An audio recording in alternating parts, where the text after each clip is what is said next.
The question now is, are we facing a bubble? You cannot get away from the comparisons to the late 1990s. The market's done a little bit of work here to take some of the froth out. These companies have a ton of free cash flow and very low leverage. I don't have a huge concern as to big tech running out of cash anytime soon. This is Bloomberg Surveillance with Jonathan Ferro, Lisa Abramowicz, and Annmarie Hordern.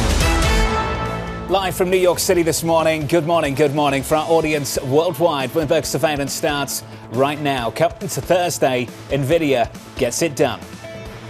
Sales are off the charts for Blackwell. Business is very, very strong.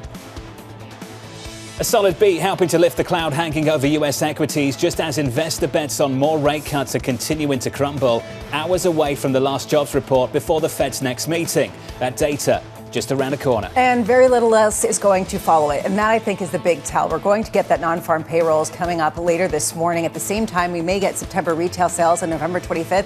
After that, crickets. Probably nothing else major before the next Fed meeting. And this comes as we heard that pushback in the Fed meeting minutes. Right now, there is less than a 30% chance being priced into Fed funds futures. The Federal Reserve is going to cut next month, down from more than 100% chance before that October Fed meeting. The bias is to do nothing at the Federal Reserve, based on the communication we've heard from Fed speakers and the Fed minutes yesterday afternoon.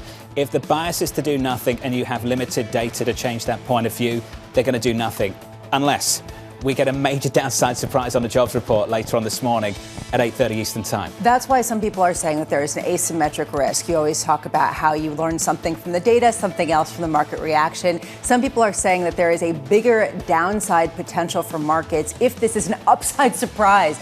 Try to twist your head around that, Stuart Kaiser. If this is an upside surprise on non-farm payrolls, because it will imply that the Fed will not have a reason to cut rates next month. Yesterday, we had the Bureau of Labor Statistics come out talking about the fact that there's not going to be an October report. It's all going to bleed into November when we get some update on the economy besides today. The president at that moment, because I looked down at my Bloomberg, because a redhead crossed, said, we have more jobs today than we've ever had in the history of the country. And I'm not going to speculate, and I don't want to be a conspiracy theorist, but doesn't he get the payrolls report the night before? Is there a chance he saw what we were going to get today at 8:30 before he took the stage yesterday? I can only share the estimates for you. The median estimate this morning is 51K. The range is pretty wide. The high is 105. The low is negative 20. For this market this morning, it's all about NVIDIA. NVIDIA in the pre-market higher by around about 5%. A decent beat, strong guidance.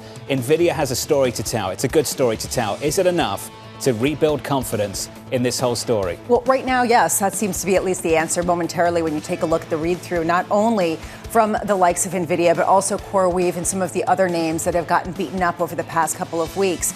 The $500 billion number really caught my attention. They were asked whether they really still see $500 billion of orders tied to their Blackwell and Rubin chips through the end of next year. And their CFO said it probably will exceed that. And that, I think, really got people's attention. Suddenly, this was going to be the biggest company or one of the biggest companies out there by revenue, not just in market cap. What caught my attention, of course, is Jensen Huang talking to Ed Ludlow last night. The most important thing, our forecast on China is zero. We still want to engage with the Chinese government. We are still trying to engage with the U.S. government. And that made it very clear he's engaging with them. The president called him out yesterday and told him to stand up. You're doing such a fantastic job, Jensen. But it's not working at the moment. They are not selling those chips into China. I think it's really important to draw a distinction between the company and the stock. The company was always going to be okay. This earnings story was always going to be rock solid. Why? Because their biggest customers are doing better than good and spending lots of money and told us they'll spend even more. This is about whether this is enough to restore confidence in the stock. This is enough to shift things back towards a better view of the AI story, because the AI story on a stock level has broken down in the last month or so. Yeah, this is why Jensen Huang was saying, I'm just not seeing what people are talking about when they're concerned about us reaching the end of our limit. And I agree with you. It doesn't seem like this is a surprise that they are going gangbusters and that everybody wants to buy their chips. The bigger question is, what does that pipeline look like into the years to come? And can their customers afford to pay for it? And that, I think, is a key question. You add to that the fact that maybe the White House is pushing back against some of these curbs on NVIDIA to sell chips over to China. Well, it gives you a pop. NVIDIA in the pre-market higher by 5%. A lot of stocks rising in sympathy. The stock market is higher by 1% on the S&P 500. Coming up this hour, we'll catch up with Brian Levitt of Invesco as stocks snap a 4-day slide. Angelo Zino of CFRA as Nvidia earnings reassure investors. And Andrew Hollenhorst of Citi on why December rate cut hinges on this morning payroll report. We begin this hour with stocks rallying after Nvidia's blockbuster results. We're growing some 60% a year. Just quarter growth of our company is $10 billion. We grew an entire size of a company just in one quarter. You're seeing an exponential growth in the amount of compute demand necessary for AI. Nvidia topping sales forecast by roughly $3 billion. Shares up 5% this morning. Joining us now is Brian Levitt, Chief Global Market Strategist over at Invesco. Brian, good morning, sir. Good morning. Is this enough to restore confidence? I think it is. And, we had this period of time where all people wanted to talk about were bubbles and overvaluation. The reality is a lot of that was hyperbole, and comparisons to 1990s were hyperbole. This is, in my opinion, enough to restore confidence. And we have to remember also some of this slide also coincided with policy uncertainty at the Federal Reserve, and volatility almost always emerges when there's policy uncertainty. So I think we'll start to restore some of that confidence. Well, let's take a step back. What's the last few weeks actually been about? What's been driving things, and what are these numbers this morning? What did they change? There's been a couple of things. I would say one, the uncertainty around the Federal Reserve, where obviously if you're going to have changes in where you think the discount rate is going to be, that makes a pretty significant difference, particularly to non-profitable tech. So that coincided with a slide in non-profitable tech. And the market all of a sudden started to become concerned about the investment figures by some of these businesses that were really shifting their narrative, like a Meta or an Oracle. But the reality is the fundamentals are still sound. I'm not the first person to say that a lot of this investment spending is being driven by well-capitalized, well-funded businesses. Capital markets are still open and available to those that are borrowing in this space. So I don't think this is a bubble. I don't think it's a 2026 bubble story. We can assess it as we move out into 27 and 28, but I think investors were premature in assessing that. So we got the bubble word out of the way. Let's just talk about whether the leadership can still come from big tech and whether we're looking at the same dynamic in 2026 as what we've seen in 2025, which is big tech leads and everything else bleeds. Essentially, the rest of the economy kind of just chugs along at this sluggish pace. Is that kind of what you expect to continue? And this is a great chance to go back into tech because that's what's going to be the leadership next year? I think you could get some broadening. I'm not suggesting that the global economy is going to move to a new, higher, sustained level of growth. And so if that's the case, then growth stocks are going to continue to perform well in that environment. Where the hope lies and what we would like to see in 2026 is a pickup in leading indicators globally back towards more of a trend type of an environment. You'll get that through some policy easing in the United States, some policy support in Europe. So that could help to continue to unlock some of the value that exists in the market. When I talk about value in the market, China was a very deep value market. You'd seen small caps pop a little bit at some points this year on Fed easing. Emerging markets can do well if the Fed is easing. So there are opportunities elsewhere.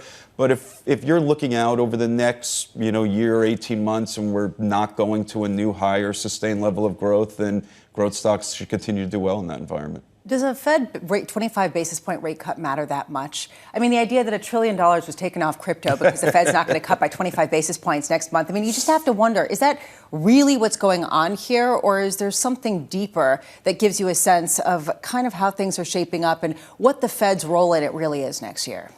Yeah, well, I mean, there's this expectation that the Fed's going to bring the rates down towards neutral fairly rapidly, or there was this expectation, steepen the yield curve, hopefully reaccelerate parts of the market that are more rate sensitive. Small caps get a bid in that environment, more, the larger banks get a bid in that environment. So when you back that out, valuations are going to adjust in different parts of the market. So I don't think 25 basis points is the end-all, be-all in December. I think there's some confusion around where the Fed is going and where ultimately the neutral rate is going to be. And we're still in a bit of a restrictive environment with regards to the funds rate in a time when payrolls are weakening. We'll see more today, but if you look at the ADP numbers, payrolls are clearly weakening. Inflation expectations are contained. And so it's sort of confusing what you're hearing out of the Federal Reserve. Is it confusing to understand where the Fed is going because we don't know who the leadership is going to be next year? There's part of that, although I would expect that if the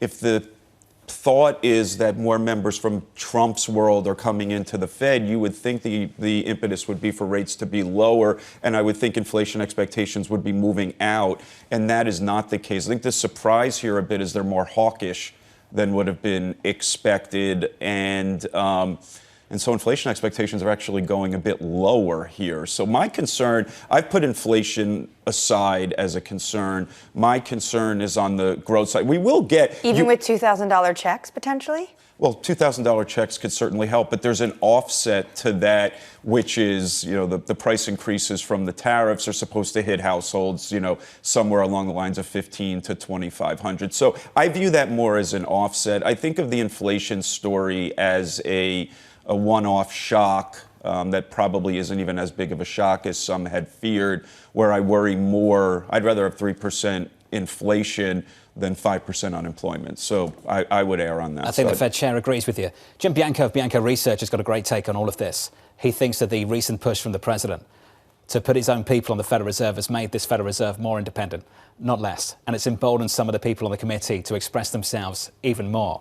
In fact, if Governor Myron's going out there doing his own speeches, doing blogs and being very outspoken, it's actually pushing others to do exactly the same thing, which is maybe one factor, at least one factor behind some of the disagreement, the public disagreement we're seeing play out on the committee. Yeah, which is difficult for the market to really understand how to deal with, right? Because what does that leave you in terms of what the guide is going forward? I agree with you, though. And some people would say this is welcome. At the same time, yesterday, the fact that President Trump said the one thing he's not happy about with Treasury Secretary Scott Bessent is that the rates aren't lower, and that if he doesn't get it in order soon, he's going to fire his beep. And that, to me, is really telling. We're going to spend some time on that in just a moment. Brian Levitt of Invesco is going to stick with us. Annmarie was in the room when that statement was made. We'll get her thoughts on all of that in just a second as well. Let's get you an update on stories worldwide this morning with your Bloomberg Brief. Let's cross over to Yahaira for more. Hey, Yahaira. Good morning, John. Shares of NVIDIA are rising 5% in the pre-market. The chip giant delivering an earnings beat and boosting its revenue forecast. CEO Jensen Huang saying demand remains robust for the company's AI accelerators and that sales of its Blackwell chips are, quote, off the charts. Meanwhile, the delayed September jobs report is due out at 8:30 a.m. this morning. The Bureau of Labor Statistics saying it will not publish an October employment report. They will incorporate those payrolls figures into the November jobs report set to be published on December 16th. That's more than a week later than originally scheduled and after the Fed's final meeting of the year. And as you all were just discussing, President Trump joked that he would fire Scott Bessent if the Treasury Secretary doesn't help secure lower interest rates. Speaking at a U.S.-Saudi investment event, Trump saying the only thing Scott's blowing it on is the Fed, adding rates are too high, Scott, and if you don't get it fixed fast, I'm going to fire you. That's your Bloomberg Brief. John? Yahaira, thank you. Up next on the program, taking aim at the Fed. I'd love to fire his ass. He should be fired. Guy's grossly incompetent. You got to work on him, Scott. The rates are too high, Scott. And if you don't get it fixed fast, I'm going to fire your ass, okay? Annmarie was in the room. We'll get her thoughts in just a moment. Plus, Bloomberg's Tyler Kendall live from Washington, D.C. From New York City this morning. Good morning.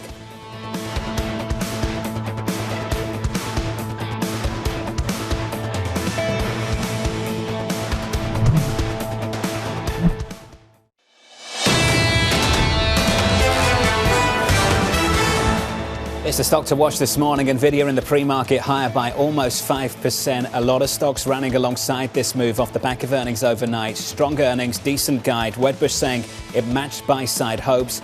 HSBC hoping it restores confidence in the fuller trade. JPMorgan saying NVIDIA is clearly gearing up for further significant upside. That move generating this move. Equity futures near session highs up by more than 1% on the S&P. On the Nasdaq 100 higher by 1.5. That's the stock story. In the bond market, yields a little bit higher at the front end of the curve. Up a basis point, we break back through 360, 63. Under surveillance this morning, taking game at the Fed. I'd love to fire his ass. He should be fired. Guy's grossly incompetent. And he should be sued for spending $4 billion to build a little building. You got to work on him, Scott. The only thing Scott's blowing it on is the Fed. Because the Fed, the rates are too high, Scott. And if you don't get it fixed fast, I'm going to fire your ass, okay? So here's the latest this morning. The president's frustration with the Federal Reserve unlikely to fade anytime soon. Rate cut bets crumbling as the BLS indicates there will only be one more jobs report before the Fed's next meeting. AMH was in the room. Annmarie, things went quiet with the Federal Reserve. Things have picked up this week. Absolutely. The president is clearly very frustrated with what's going on at the Federal Reserve. And he said this in the Oval Office when I asked him. He said it yesterday to an audience, which people laughed, but then looked around like, is he seriously thinking about firing the Treasury Secretary? He then went on to say, Scott Bessent is the one that keeps telling him, sir, please don't fire him. Don't fire him. He has 3 months left. And then he said, Howard Lutnick is more of that individual who says, yes, sir, get him.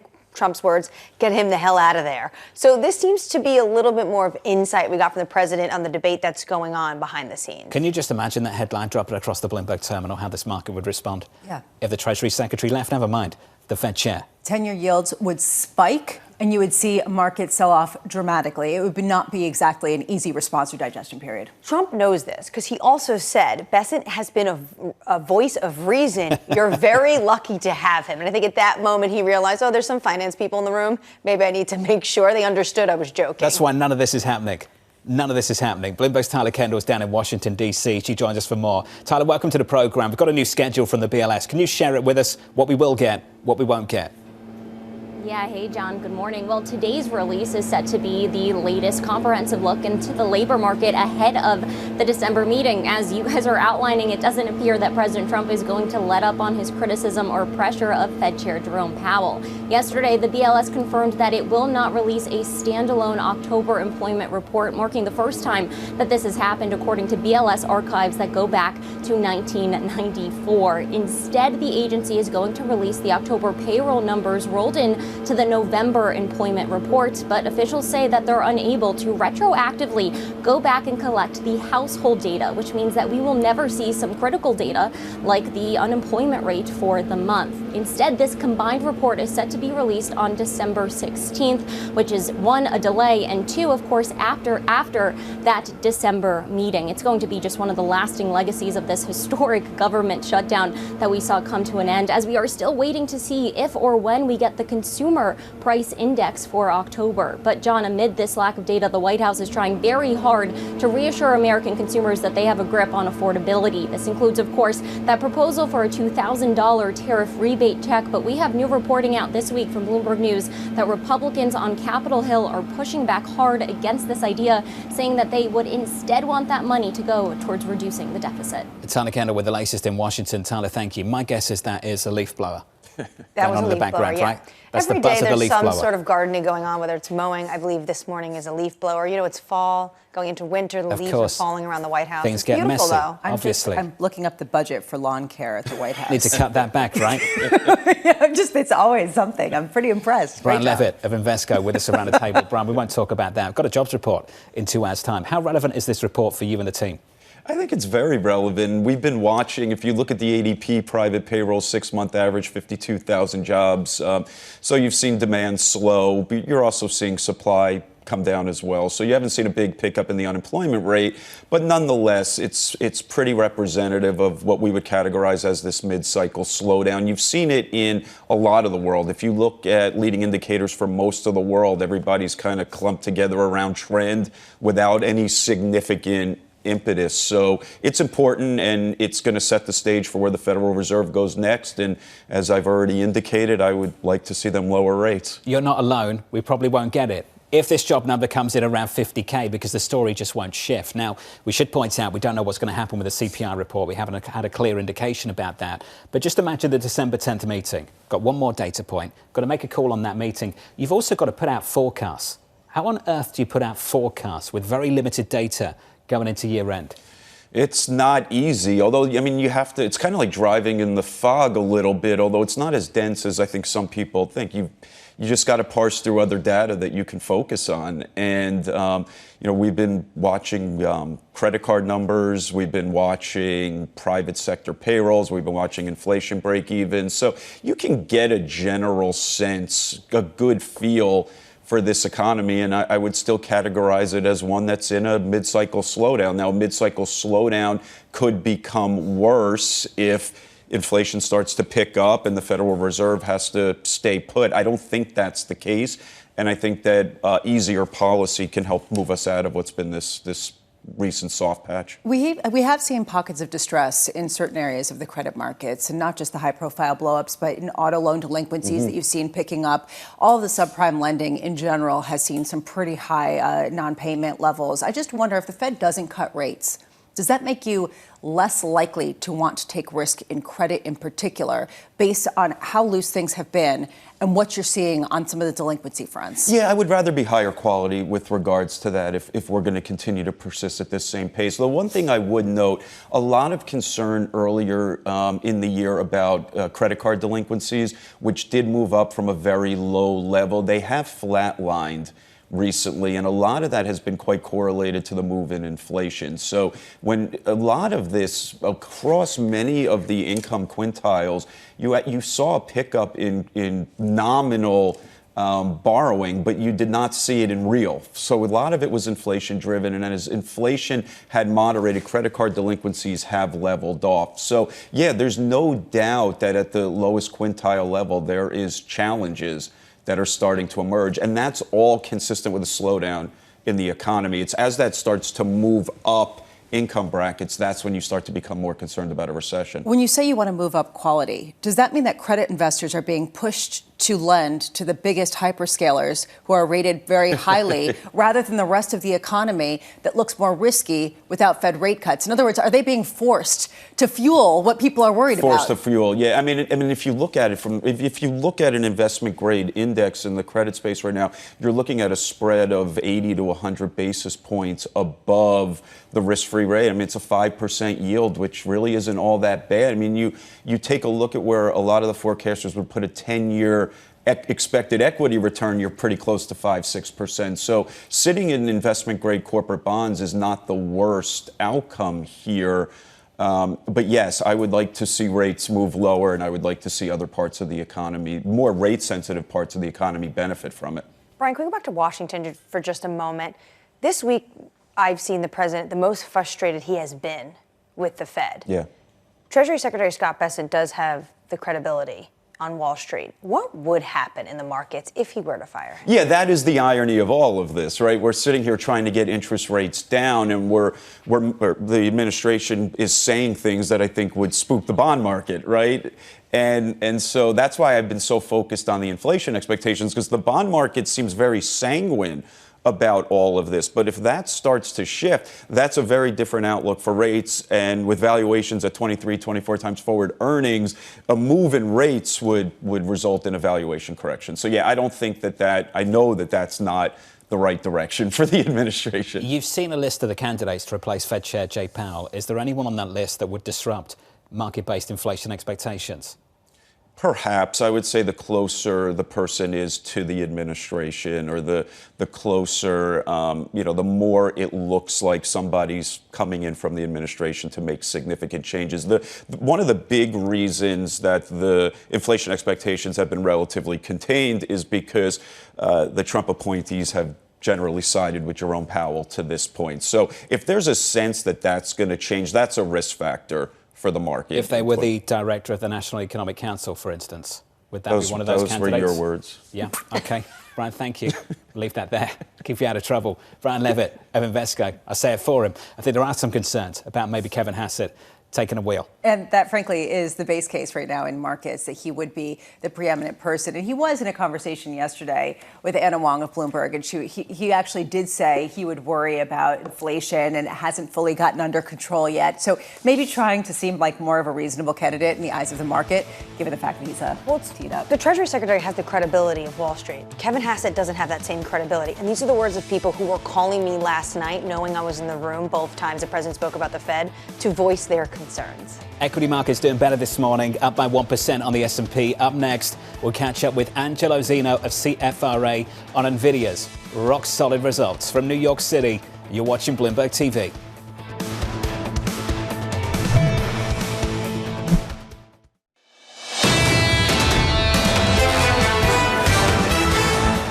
Snapped a 4-day slide on the S&P 500 in Wednesday's session this morning. Early morning on Thursday, we had some weight to the rally, up by 1% on the S&P. On the Nasdaq, up by 1.4%. On the S&P 500, Nvidia, 8% of the index, 100% of the enthusiasm so far this morning. In the bond market, 2s, 10s, 30s, waiting for the payrolls report 2 hours away. Yields are higher by 2 basis points at the front end of the curve, 361.26 on 2s, 10s around 415. The median estimate this morning, 51k, the high 105, the low -20. I tell you, -20. If we get that in 2 hours' time, that's going to change the conversation for December 10th. Yeah, will it be good news, though, for markets? I know, I'm just making people get really frustrated. But this whole idea, what is this peak number that gives people confidence that, yes, the Fed is going to cut rates, but not, oh, my God, holy cow, this is the world collapsing in an economy that's really on its back foot. What's that sweet spot? And I think that's the difficulty with these numbers. How do we even interpret them, given some of the noise that we've seen? 32K. You think that's the sweet spot? Anything around stall speed, anything that gets them worried that we're close to stall speed, is going to give people like Governor Wallace some extra fuel to try and convert some other people on the committee. 18.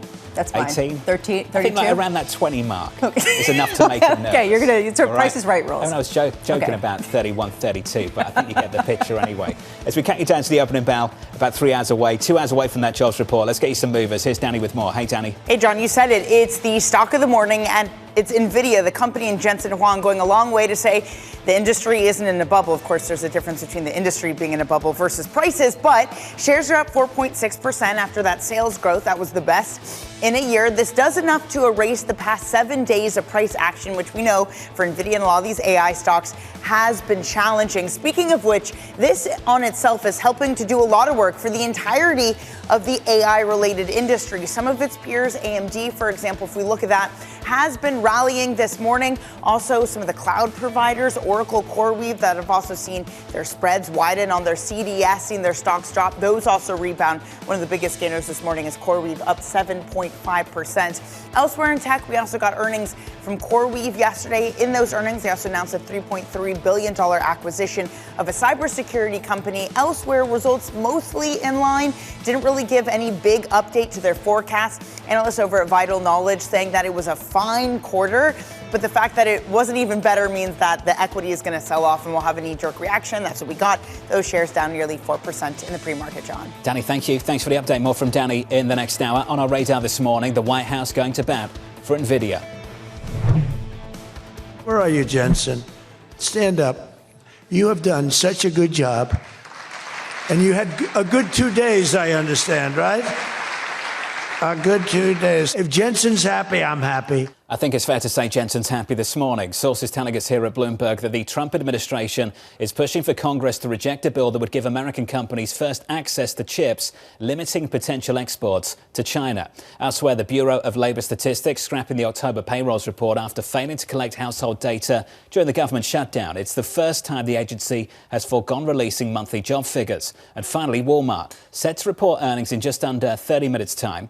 Investors eagerly awaiting results from the retail giant for a read on consumer spending into year-end. Analysts expecting steady sales growth in the third quarter. That stock is up so far this morning by 1.3%. To me, this is going to be the tell, especially based on what we heard from Target as well as Home Depot and Lowe's. Do we see the same kind of pushback that we've heard in other retail earnings, or do we see a sense that there is a recovery in the underlying consumer? If they beat expectations, the key question will be why? Is it because of efficiencies and technological advancements, or is it because that consumer demand superseded their expectations? The why is more important than the actual numbers, and that's what I think we're going to find out. We've had 2 misses already, notable misses so far this week from Target and from Home Depot in the last couple of days. Walmart about 30 minutes away.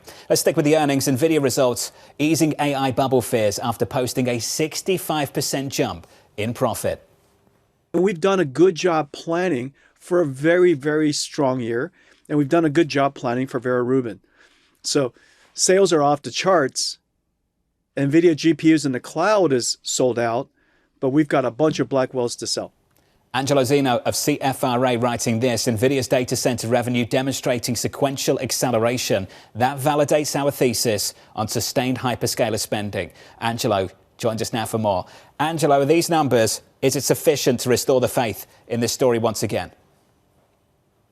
So, John, thanks for having me. And I'd say, for today, yes. I mean, I think some of the concerns that are out there in the market continues to linger. And we all know what that is. I mean, I think probably the biggest issue out there is on the concern about financing and getting the necessary financing from a number of these customers, not necessarily the hyperscalers, which we all know over the last 3 years have been absolute monster spenders. But as we look here kind of over the next 3 to 5 years, and we get this broadening out trade within the AI ecosystem, the likes of the Oracles, the CoreWeaves of the world, OpenAIs of the world, they're going to be bigger contributors in these forecasts that you have out there for NVIDIA, as well as the rest of the AI ecosystem.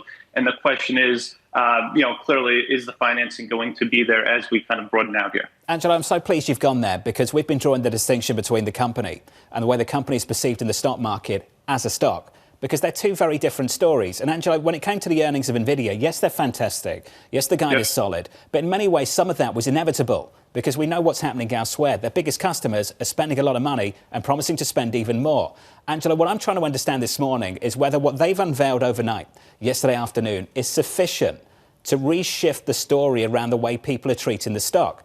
Because over the last several months, for a long, long time, over the last several years, there was a view in this market that this story was built on the balance sheets of the hyperscalers. And this all made sense. It was strong. Now there's a worry that this is built on something else. Debt-fueled financing, maybe very skinny revenues developing over at OpenAI, and a loss of confidence. Angelo, and this is what I want to keep going back to, have they said anything in the last 24 hours that gets the market to reshift its thinking again about how it addresses this story in the stock market? So not necessarily. But that being said, listen, I think when you kind of look out here over the next couple of years, I think the expectations out there, I think from most of the analyst community, is not one where we're necessarily expecting north of $1 trillion in spend from OpenAI. At least that's not in the forecast, in the consensus estimates at this point in time. So I think that's a good thing. But when you kind of look at the broader investment community, they're kind of looking at, hey, listen, there are these promises that are being made or commitments being made, and there's no way they're going to meet these commitments. What I would tell you is that they don't necessarily need to see those full commitments being made in many respects. And there are going to be many different ways that NVIDIA is going to continue to see higher revenue and a broadening out of their ecosystem. And I think it's also important to note that these hyperscalers will probably get much bigger in nature here over the next 5 to 6 years. I mean, we're looking for Microsoft to see their revenue double here over the next 6 years. We're looking for Alphabet to see, their revenue go up, 70 to 100%. So that cloud business for these hyperscalers are going to continue to get much bigger. We've seen the great momentum out of Q3 earnings season from these hyperscalers. So we do think those companies will continue to pave the way.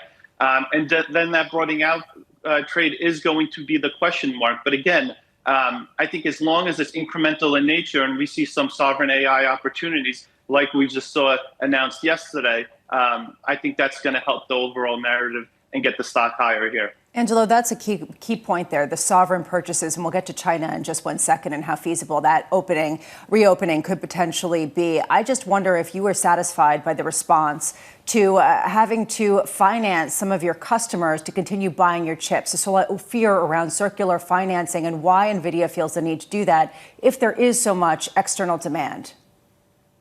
I think in some respects, NVIDIA feels like it's an obligation of theirs. I wouldn't necessarily go as far as to say they're doing anything that isn't prudent in nature. I think this is one of those instances where it's extremely expensive to build a data center. You're looking at a gigawatt data center at about $50 billion in nature.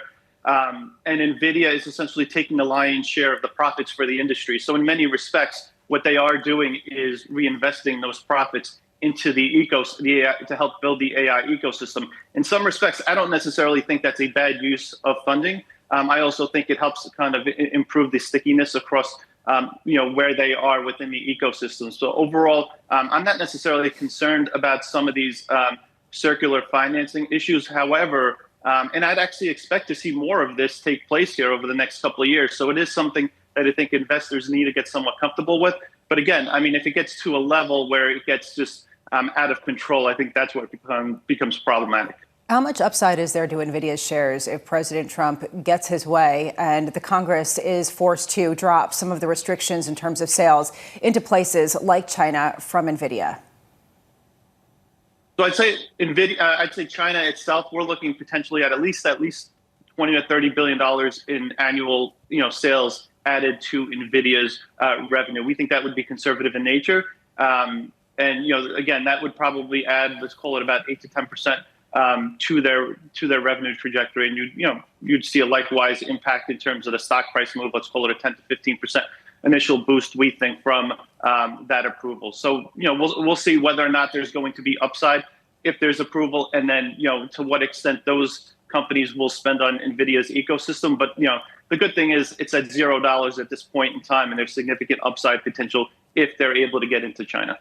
When you think about the upside potential, I know the Commerce Department yesterday came out with the green light to sell chips to the UAE and Saudi Arabia. Is it big enough to fill that gap that exists right now, that hole, when it comes to Beijing?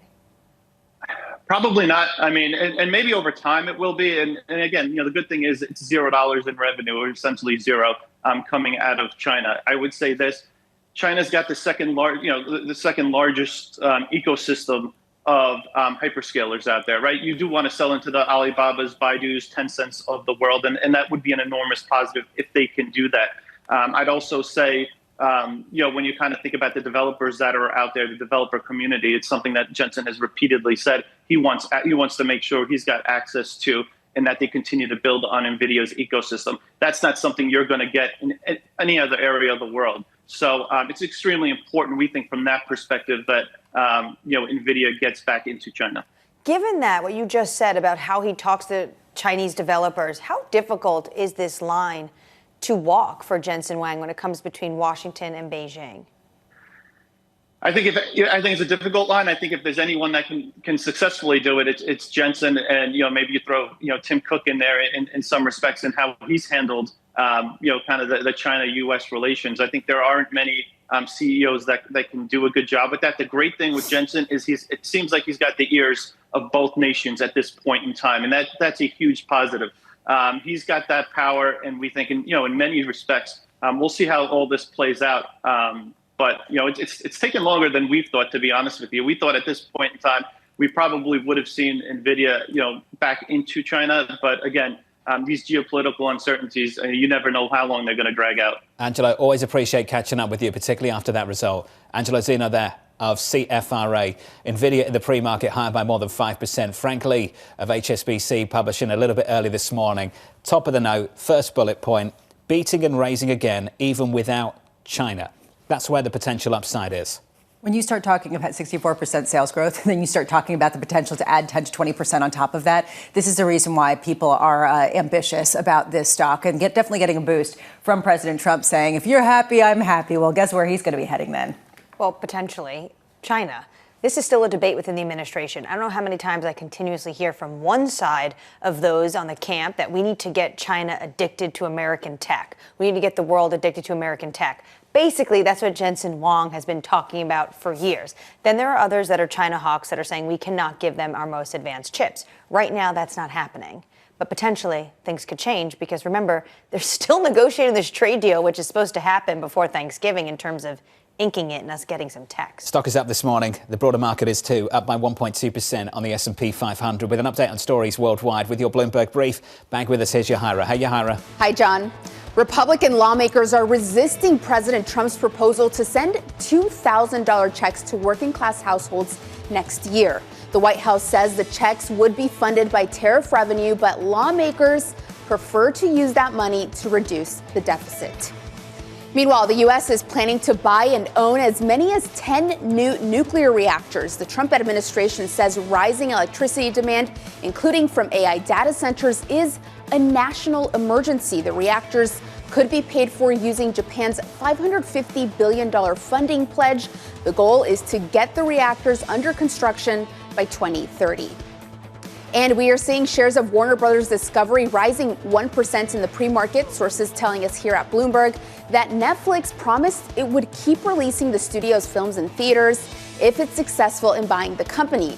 Warner Brothers put itself up for sale last month following interest from Netflix as well as Paramount, Skydance, and Comcast. Bids are due today. That's a Bloomberg Brief. John? Yahira, thank you. Up next, counting down to payrolls. The key thing to note for the September report is there's a potential for residual seasonality to support this data rather than this necessarily signaling a significant improvement in the pace of job gains.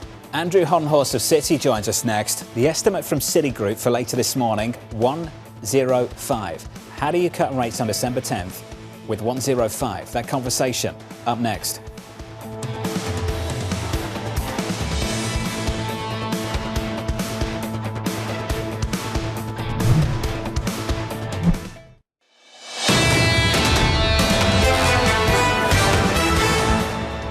Looking to add some weight to yesterday's rally, the S&P 500 higher by more than 1% on the S&P, on the Nasdaq up by 1.6, on the Russell, the small caps up by 0.55. Under surveillance this morning, counting down to payrolls.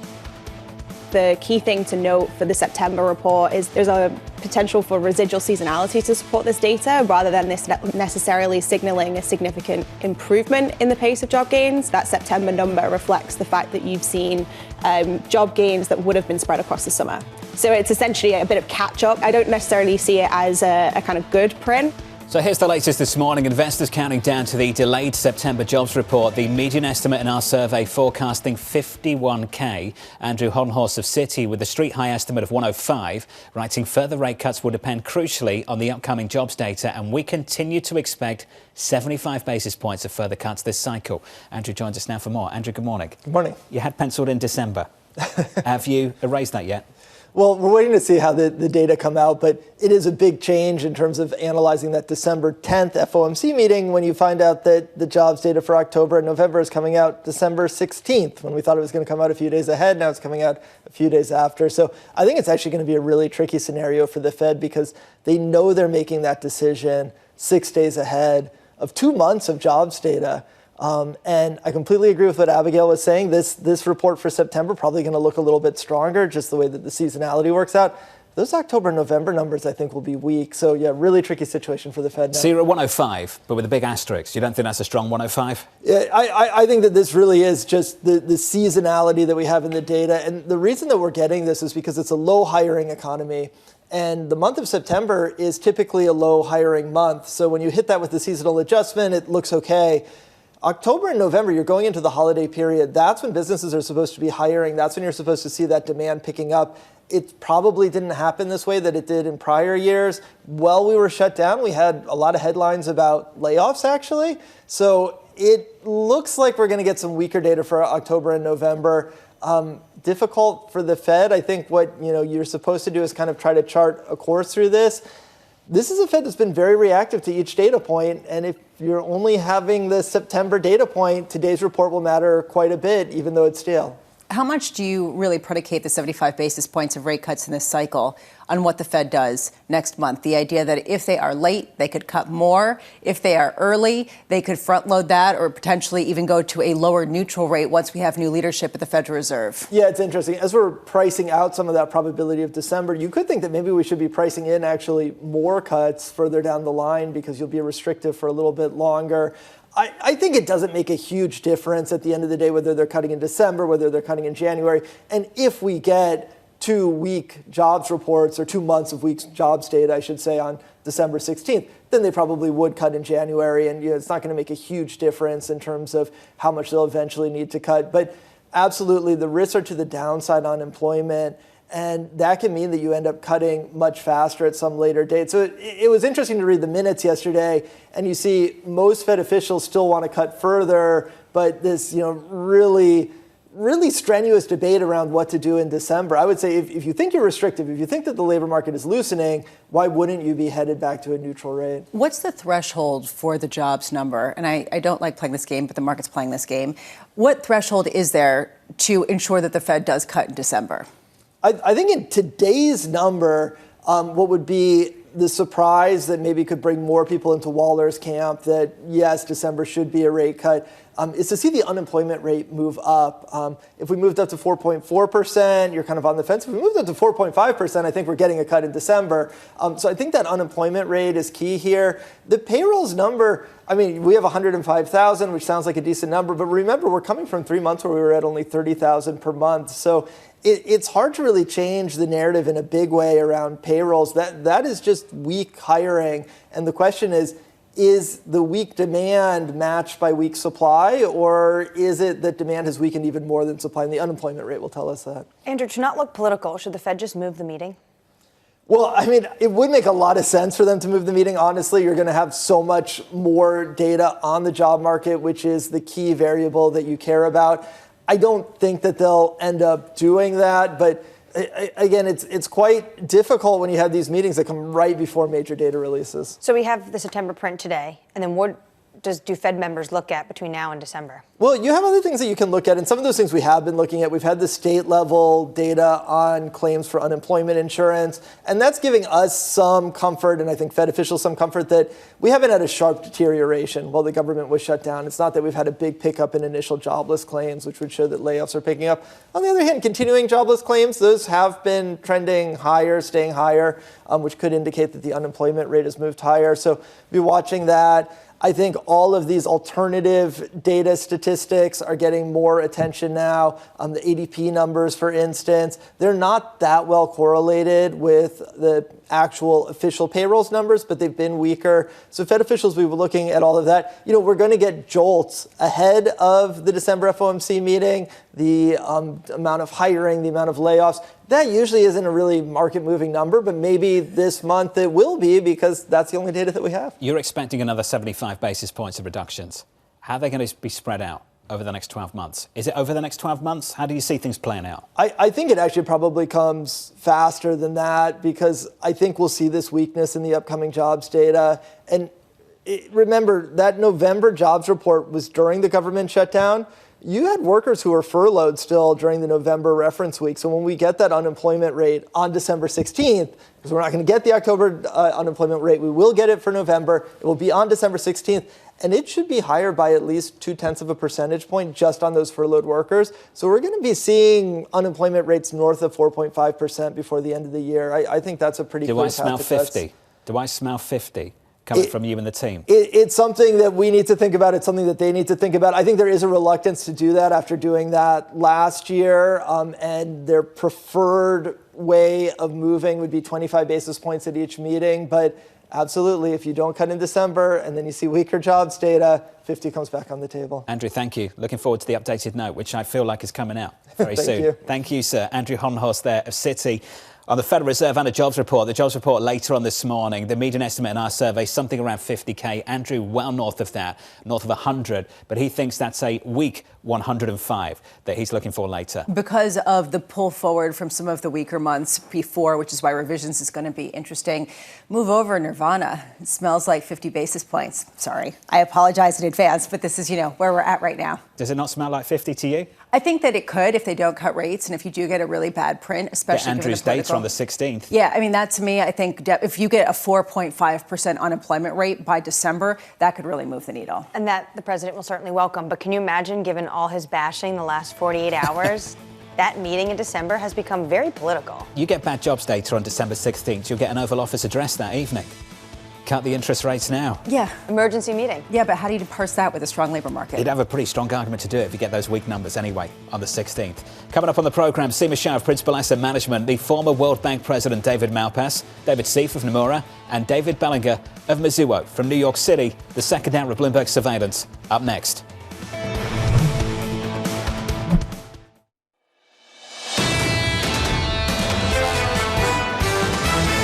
The trajectory for growth and the trajectory for inflation appear to be improving. You'd rather see a stronger economy and a better labor market. The big problem is on the inflation side. There's still that continued uncertainty. We are calling for a more notable downshift in economic growth. This is Bloomberg Surveillance with Jonathan Ferro, Lisa Abramowicz, and Annmarie Hordern.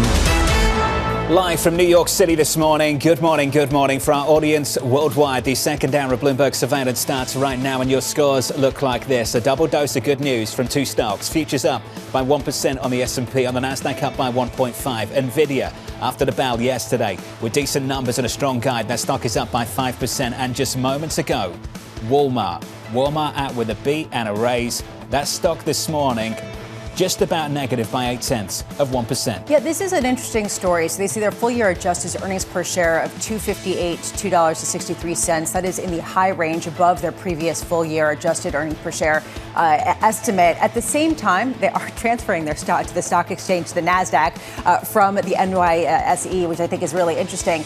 How much does this really speak to where they are getting gains? This idea of winning over price-sensitive shoppers with digital spending and their fact that they can negotiate with some of their suppliers. They talk about people looking to save money. This isn't exactly the read-through people are looking for some sort of sense of confidence in the economy. Sounds like trade down, and that's been a story for this stock coming out of the pandemic over the last several years or so, and this is the inevitable problem covering this story from macro perspective.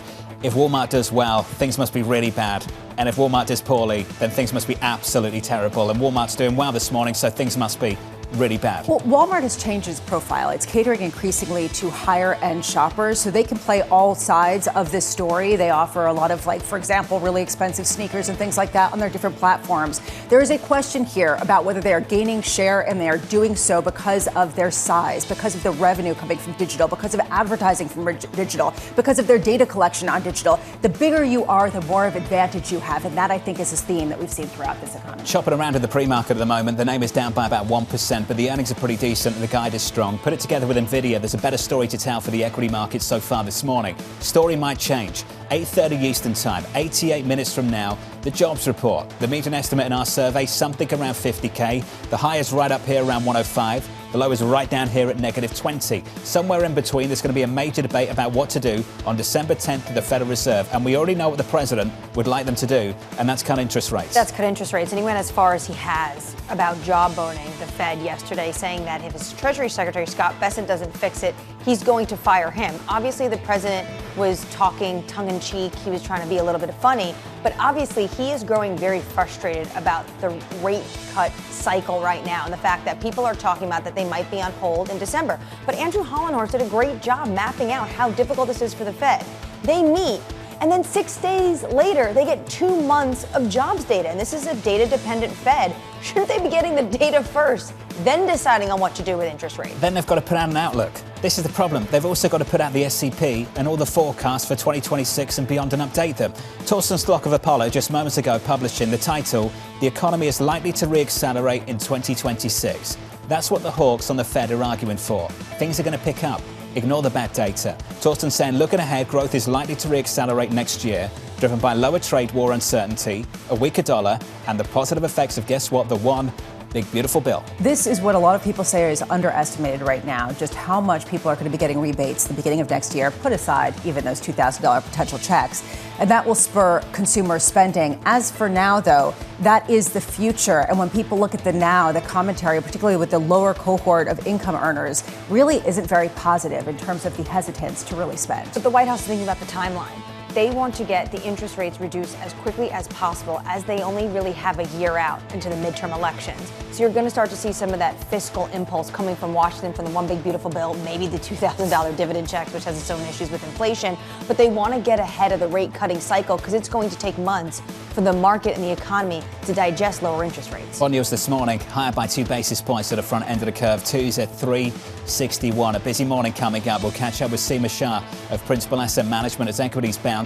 We'll speak to the former World Bank president, David Malpass, as President Trump pushes harder for a Fed rate cut, and David Seif of Nomura, with long-delayed payrolls data landing later on this morning. We begin this hour with stocks pushing higher following strong results from Nvidia. Seema Shah of Principal Asset Management writing, the winners in today's market will likely be those who adapt quickest to shifting signals without overreacting to noise. Seema joins us now for more. Seema, good morning. Did we get some signal from Nvidia?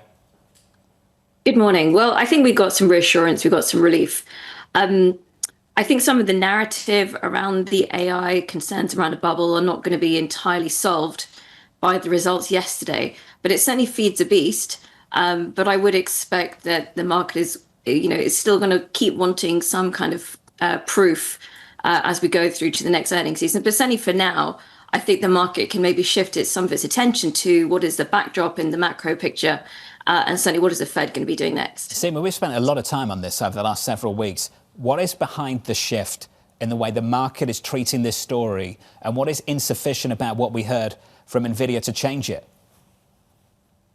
Yeah, I mean, I think it's a really important question. I don't think it's very easy to answer, though.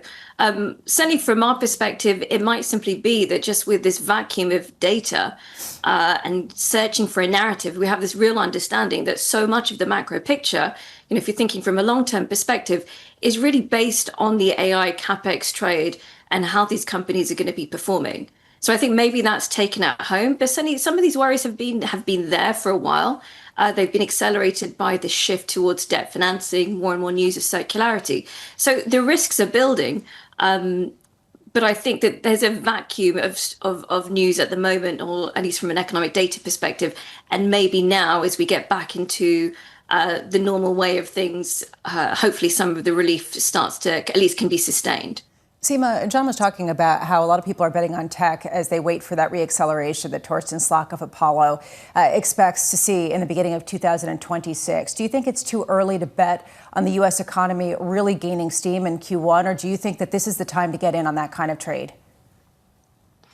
So we are quite sanguine about next year.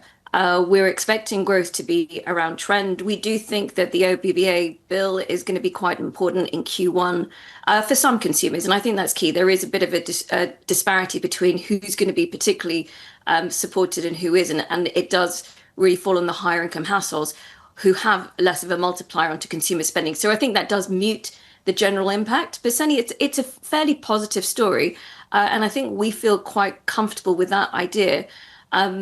From a risk perspective, this to us suggests that you should stay risk on, focusing on technology still, but also thinking about which other parts of the market to be dipping into.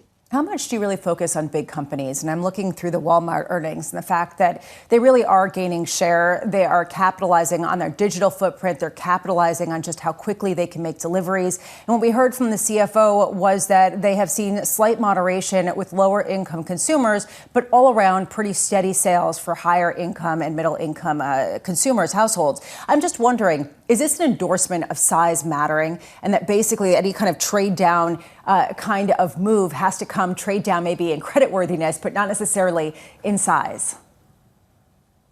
So it is interesting. And, we have seen over the last couple of quarters, and actually, I mean, generally in theory, that when there are challenges that need to be navigated, large businesses have an easier way of navigating, and they have the big balance sheets of profit margins to try and navigate certainly some of the more structural dynamics.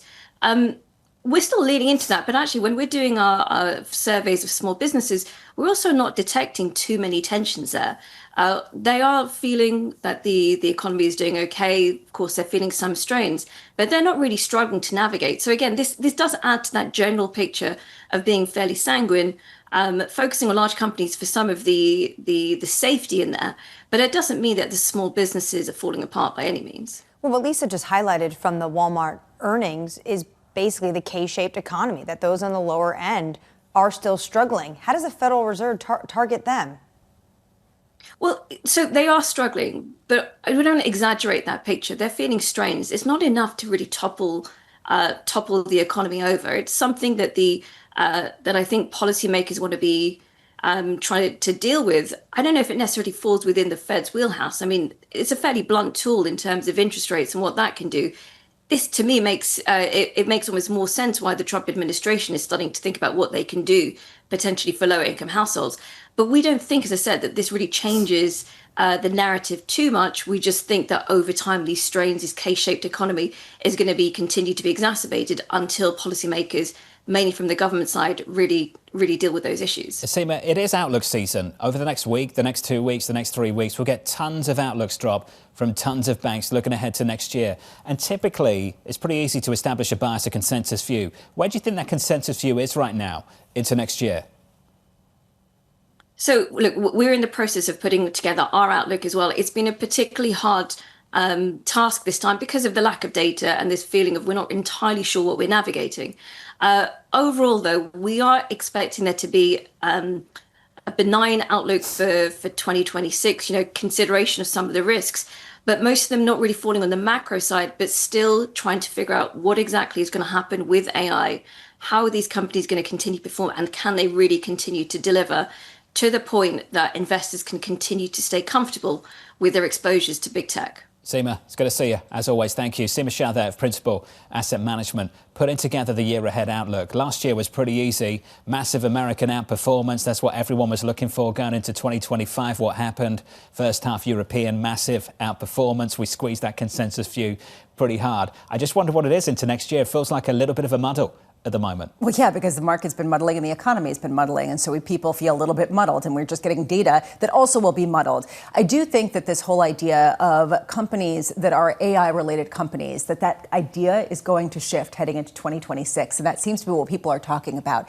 Which are the companies best using these tools to drive efficiency? And do we get this sort of ongoing gap between the idea that companies are doing very well and a lack of jobs that they're creating? And to me, that really is going to be one of the biggest question marks heading into next year. Also, question marks around policy. We still don't know what the Supreme Court is doing with IEPA. We don't know if Congress is going to be willing to do these $2,000 checks. We know we're going to have the one big, beautiful bill. And then on top of all of that, who is going to lead the Federal Reserve? We saw a lot of policy out of Washington from the White House and Congress, 2025. 2026 is going to be about what this new Fed looks like. I've said this a few times. Earnings right up here. Payrolls growth right down here, and everything in between is where the game's going to be played. A lot of tension brewing down in Washington on that front. Let's get you an update on stories worldwide with your Bloomberg Brief. Let's cross over to Yahara for more. Hey, Yahara. Hi, John. Walmart shares are falling 2.3% in the pre-market despite topping earnings expectations and raising its full-year profit outlook. The company saw strong online sales in the third quarter, all this alleviating some concerns about a consumer pullback. Walmart also announced it's transferring stock exchange listings, moving from the NYSE to the NASDAQ, but keeping the WMT ticker. Meanwhile, Japanese Prime Minister Sanae Takaichi preparing to unveil $112 billion in fresh stimulus. The economic package will be funded by an extra budget about 27% bigger than what was pledged in her predecessor's spending plan a year ago. And New York City Mayor-elect Zohran Mamdani will visit President Donald Trump at the White House tomorrow. Mamdani won the election on a progressive platform that includes freezing rents, universal child care, and higher taxes on corporations and the wealthy. President Trump threatened to pull federal funds for New York following Mamdani's election. That's your Bloomberg Brief, John. Yahara, thank you. Looking forward to that one, that's for sure. Up next on the program, taking game at Fed Chair Jay Powell. I'd love to fire his ass. He should be fired. Guy's grossly incompetent. You got to work on him, Scott. The rates are too high, Scott. And if you don't get it fixed fast, I'm going to fire your ass, okay?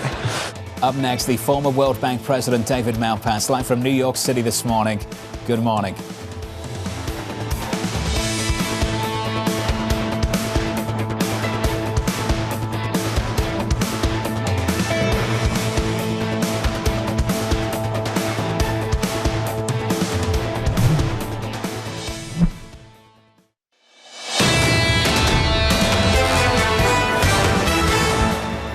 Stocks are positive, up by 1% on the S&P. Thank you, Jensen Huang. Over at Nvidia, the Nasdaq up by 1.4%. A better tone so far this morning. We'll see if it sticks. Going into payrolls, 1 hour and 14 minutes away. Under surveillance this morning, taking game of Fed Chair Jay Powell.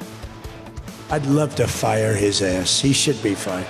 Guy's grossly incompetent, and he should be sued for spending $4 billion to build a little building. You got to work on him, Scott.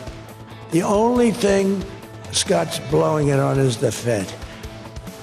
Because the Fed, the rates are too high, Scott. And if you don't get it fixed fast, I'm going to fire your ass, okay? Here's the latest this morning. President Trump expressing frustration with the Federal Reserve for not cutting interest rates, joking he would fire Treasury Secretary Scott Bessent if he didn't help bring down rates. Bloomberg's Tyler Kendall joins us now for more. Tyler, the president's words, it's the one thing, the only thing that Scott's blowing it on, the Federal Reserve. Where's this additional pressure coming from, and does it put an additional spotlight on the race to replace Fed Chair Jay Powell? Yeah, hey, John, good morning. Well, it definitely does highlight the pressure from the administration to get out a pick for this top spot, as President Trump had told Annmarie earlier this week that he is looking at both surprising but also standard candidates to fill the Fed chair's role. Of course, though, President Trump went on there to say that it's really the Treasury Secretary Scott Bessent who has been urging against firing Fed Chair Jerome Powell before his term is up in in May of 2026, seeming to clarify that he, of course, was only teasing there. But you're exactly right. There is this heightened pressure, perhaps because the FOMC is only going to get likely its last comprehensive look into the labor market today with the September employment report ahead of the December meeting, as the BLS confirmed yesterday that it will not release an independent standalone October employment report, instead of wrapping the October payrolls into the November employment report, but with no sight of any household data survey being conducted. If you look at a calendar, that's set to be released on December 16th,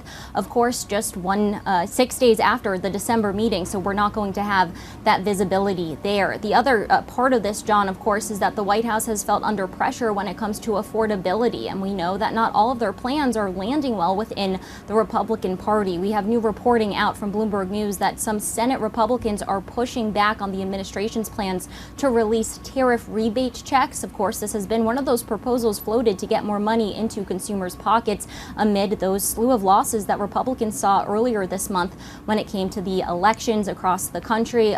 But John, at this point, those Republicans are saying that they would rather have that money be put towards paying down the deficit instead of going to those checks. Tyler, thank you. Appreciate the update. Tyler Kendall with the latest from outside of the White House. The former World Bank president, David Malpass, weighing in the Wall Street Journal, writing, by lowering interest rates late and signaling a pause, the Fed is causing higher mortgage rates and unaffordable costs for small businesses that borrow at floating interest rates. David joins us now for more. David, good morning. Good morning, John. Good to see you, sir. Let's talk about it. What kind of damage would a Fed pause do? Fed pause means that you stay where you are. I think we're at the bottom of the 10-year yield cycle. It bottomed in October, and we'll see it stuck here unless the Fed can change models. Powell has kept articulating this trade-off between growth and inflation. So in that mix, it's hard to get the whole yield curve down. I think it's quite possible by changing the model, but that's going to take almost a majority of at least of the governors and maybe even of the whole Federal Open Market Committee. That's the 19 people that really have opinions on the Fed funds rate. Does the model include using the balance sheet more to lower longer-term yields? Hi, Lisa. I think the balance sheet itself, the size, has more to do with the type of lending that's going on in the economy. What QE did was cause big companies and the government to be able to borrow huge amounts of money. So it fed right into the affordability crisis that we're facing right now.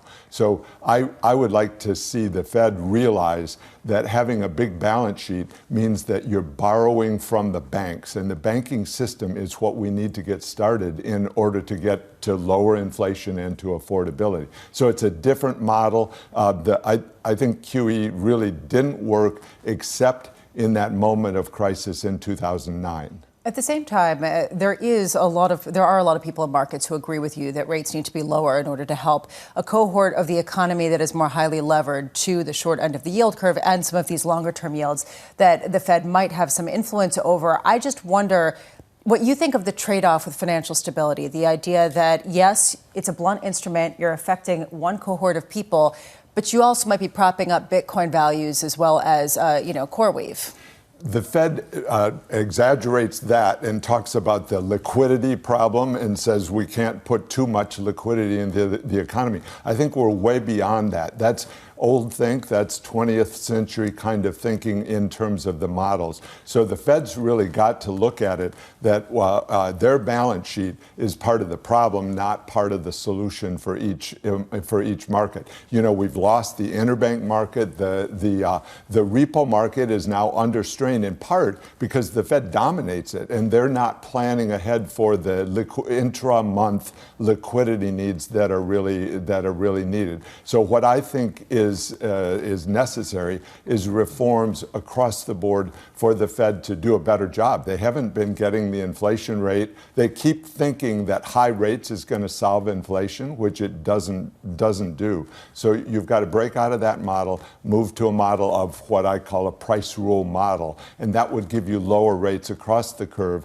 and you'd have both the mortgage rates coming down, but also small business lending restarting in the country. We need that for the supply chain. small business lending is the core of growth. David, you start your opinion piece, and you mentioned it this morning about the affordability crisis. This is going to be huge ahead of the midterm elections. But what the president is doing consistently, criticizing the Fed, talking about $2,000 dividend checks going out to Americans, doesn't that make the Fed's job to actually cut interest rates so much harder?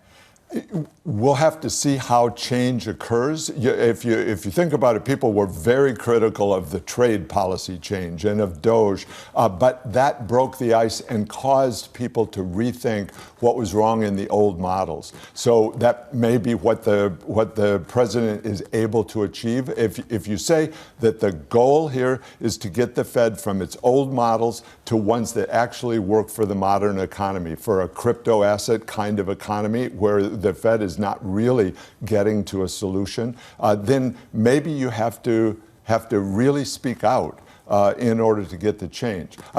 Secretary Bessent did that in his October or September, in his September pieces in the Wall Street Journal and International Economy, and that was very important for him to say why QE doesn't work, why the Fed is contributing to the inequality and the inaffordability crisis. The tweaks you're talking about at the Federal Reserve, who is best to implement them when Jay Powell steps down in May? The president is looking at the candidates. I think it needs to be someone who articulates the reforms and really has depth within the model. You know, one part of the model problem right now is the CPI. How can you use CPI or even the core PCE deflator, which comes out of the Commerce Department, how can you use those measures when the prices are changeable by the tariffs? So if you're using tariffs and it slows down price increases in some areas, how can that be the right targeting mechanism for the Fed? And I think that's what's getting picked up in the gold price. They're thinking the Fed is going to use the same model and there'll be a big fight over what to do with the interest rates, so people hide in gold. But the better way to go is to have a growth solution where capital can flow to small businesses, and that's achievable, but it means a lot of change in the Fed, in economics, and in, I think it's going to have to be in the FOMC itself, the makeup of the FOMC. We've got 30 seconds left. I want to squeeze this in. Can we get that graphic up again? Which names do you like? The Kevins, Hassett, Walsh, Rick Reeder, Governor Waller on the committee right now. So they can all do it if they articulate the amount of change, and then they can all do it if they agree with you. They have a team. You're allowed to have an opinion on a name. People need to say that they want a price rule rather than inflation targeting, that they want a smaller Fed balance sheet because that will enable small business lending. The bank capital issue is a really big one. The Fed's been saying to be safe. To Lisa's point, how do you get safety? That not the way the Fed is doing it. They say safety means them in the middle of every market. Well, that's not a solution. David Malpass, it's good to see you, sir. Thanks. Kind of describing yourself a little bit as we talk about the next Fed chair, but I'll leave that there. David Malpass, the former World Bank president from New York City this morning. Good morning. Up next, David Seif of Nomura.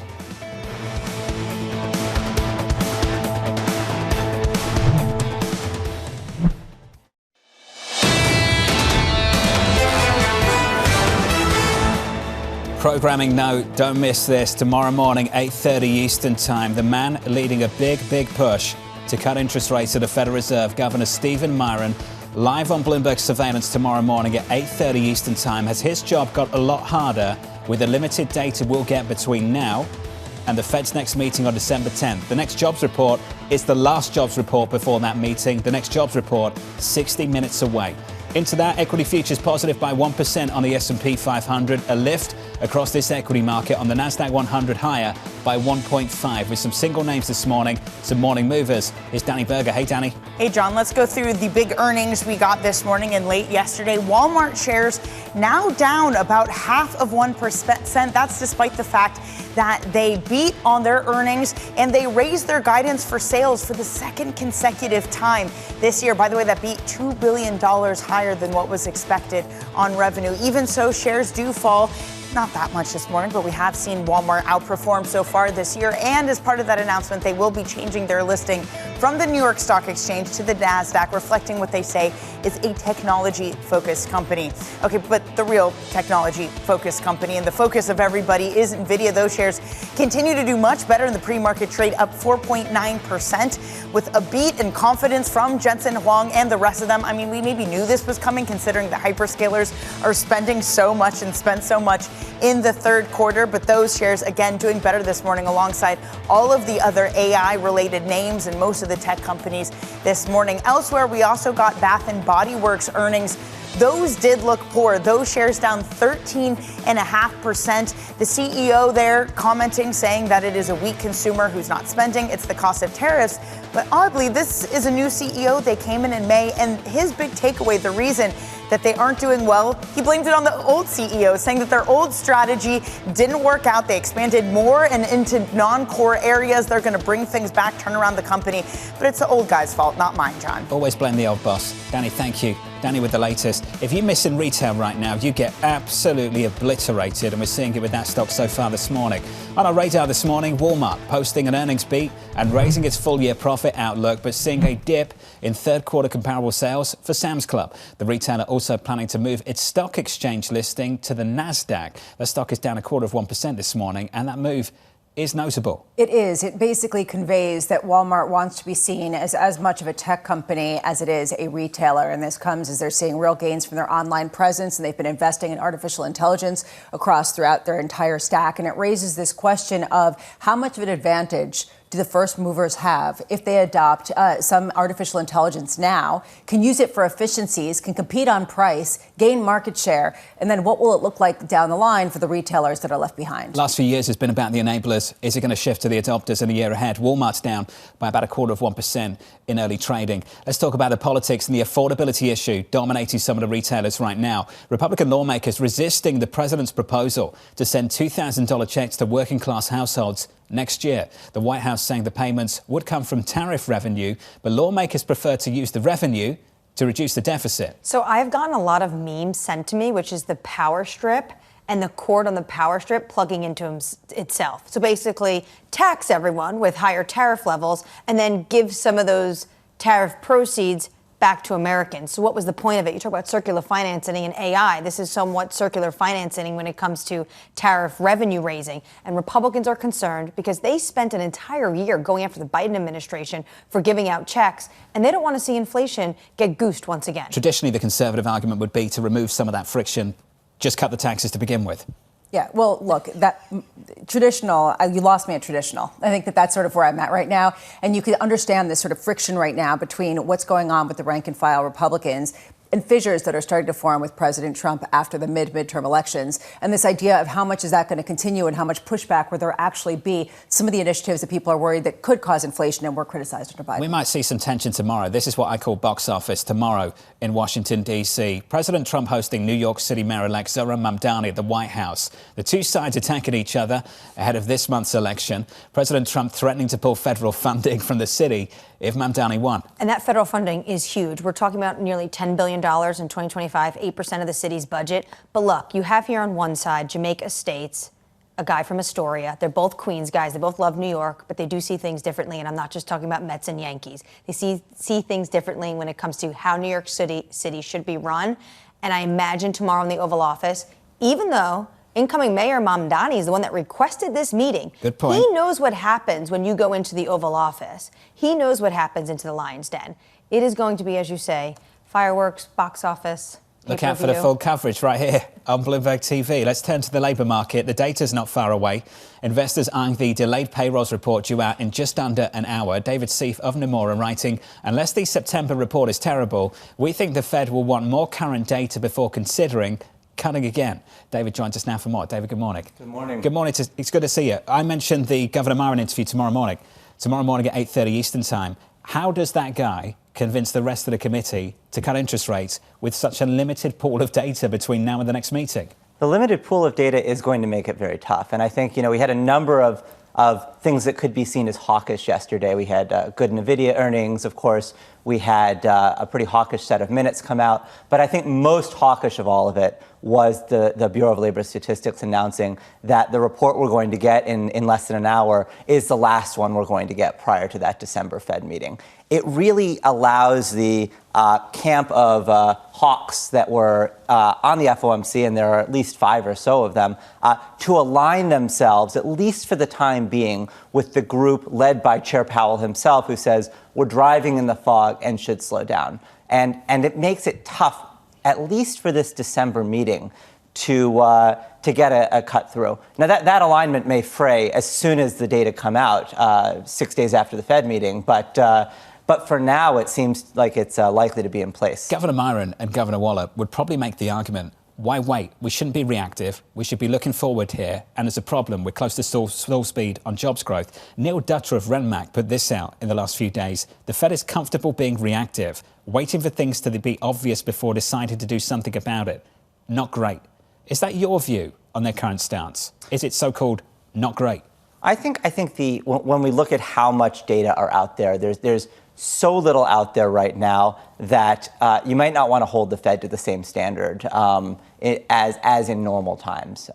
Usually it is one thing to say, okay, you have all the current data, the data that should have come out, and still you're being reactive. And it's another thing to say that, hey, we haven't gotten labor market data since August. We'll have it for September, but it's going to be 70 days old by the time we get it today, and then another few weeks by the time of the Fed meeting.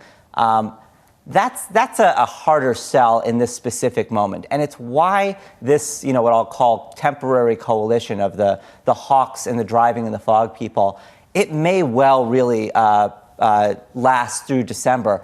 But it's unlikely that it will necessarily stay that way unless the data continue to come out in a hawkish way. Don't we kind of know what's going on a little bit more than we did 6 months ago? That it's a muddle through or a declining picture for people in the lower income cohorts. They're really struggling. You see that with cost of living concerns. You see that also just with incomes that are not keeping up with inflation. You see, though, pretty robust spending by middle and upper income consumers. You see that consistently. That has continued. At the same time that there is this expectation for prices to go up. We heard that from Walmart coming up in the upcoming months, but also some potential offsets with an increase in income from the tax refunds. Why isn't that picture pretty clear for people? Well, I think it's increasingly clear that we have a K-shaped type economy continuing on, to use the term that's been used a lot. But even more than that, just it's sort of a feast or famine economy. So in addition to the wealthy doing well and lower income people struggling, you also have a situation where people who have jobs actually are keeping their jobs, but people who are looking for jobs, especially young people, are really struggling. I think when we turn this back to the Fed, though, it's less clear that the Fed should really be reactive to this. Yeah, please. But that to me is the big debate, is it not? What the Fed's role is in trying to equalize a K-shaped economy. Is that their mandate? Is that something that falls into their purviews or their historical precedent? I think right now, clearly the consensus, not universal, but the consensus is no, it's not something. This is among Fed voters I'm talking about. The only Fed voter who has really pushed back on this idea is New York Fed President Williams, saying we should explicitly look at lower income people and focus on them in setting our policy. And this is a less strong dovish argument than, say, Myron, Waller, and Bowman, who are just saying it's not even about that. It's a bigger picture thing that everybody needs help right now. But in terms of really focusing in on the lower income people, the people who may be being left behind right now, I think there aren't many voices on the Fed for that. Lisa brought this up earlier. So what if they don't cut in December? Will there be a ton of damage done if they're just going to pick up the mantle next year? Well, I think that's really that really is perfectly encapsulates Powell's argument, right? That what did you see yesterday when the BLS announced this? You saw market odds for a December cut go down, but market odds for a January cut go up. And so a lot of the thought is that, hey, wait a minute, we're just kicking the can down the road by 6 or 7 weeks here. We still have the option as the Fed to cut in January if we find that, that data that should have come out prior to the December meeting did indeed justify a December cut. If the Fed does not cut in December, does the chances of this Treasury Secretary becoming the Fed chair increase? I think there's going to be, if the Fed doesn't cut, I think there's going to be a pretty strong reaction, both from the president and from his allies. I would say that irrespective of what the Fed does in December, the president is very likely to choose someone who is a staunch loyalist. This has been his preference for posts, and this is a post that's going to be tough to fire someone from. So I think Bessent, Hassett, and I would say Myron himself all have a decent chance of getting this role. Could you be a staunch loyalist and credible to financial markets? I think that, yeah, you absolutely can be. I think that it's a difference of, are you simply parroting talking points, or are you making arguments that are strong arguments that, hey, not everybody may agree with, but are logically consistent arguments? You can see how the calendar's set up, can't you? December 10th, Fed meeting. Probably don't cut. 6 days later, some terrible jobs data on the 16th. And around the same time, you get an announcement of the new Fed chair from the president in the Oval alongside whoever it might be. And that individual could be very outspoken about what they want to do with policy and what isn't happening with policy. Someone described to me last night, though, the difference between the staunch loyalist and someone that's credible is that Trump respects Bessent so much, so the markets know that he will respect his opinion if, say, they couldn't cut interest rates. Meanwhile, other individuals that maybe head up other organizations within the White House feel that that is one-way direction of travel from the president's mouth to that individual, not a dialogue back and forth. Of course, this conversation can change in about 50 minutes' time. We get a weak jobs print. People will be talking about a rate cut on December 10th, and it all goes away, Bramo, and everything's going to be OK. Happy Christmas. Maybe it's OK if it's in the 18 to 32,000 range, at least not below that. Look, there is a question, and you're raising it. You said smells like 50.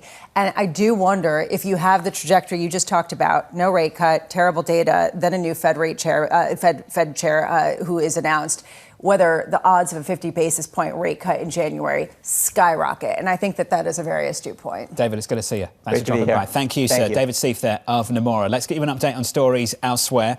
With your stories worldwide, your Bloomberg Brief. Here's Yahara with more. Hey, Yahara. Hi, John.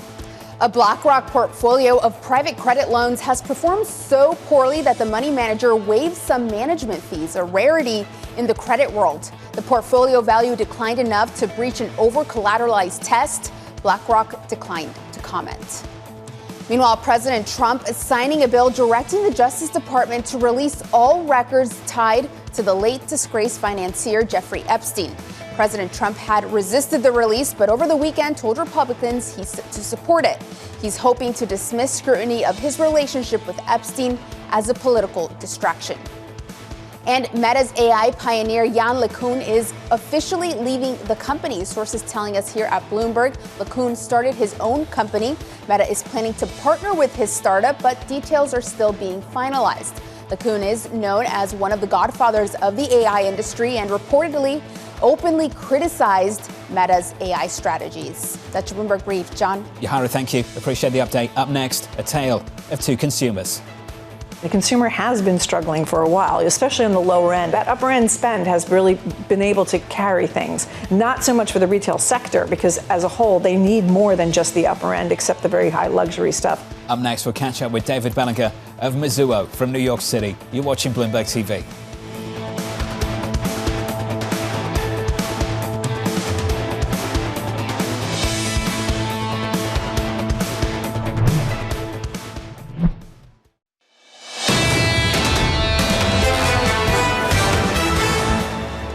Equity futures positive. We're up by 1.2%. Still, some things to play for this morning. 8:30 Eastern Time.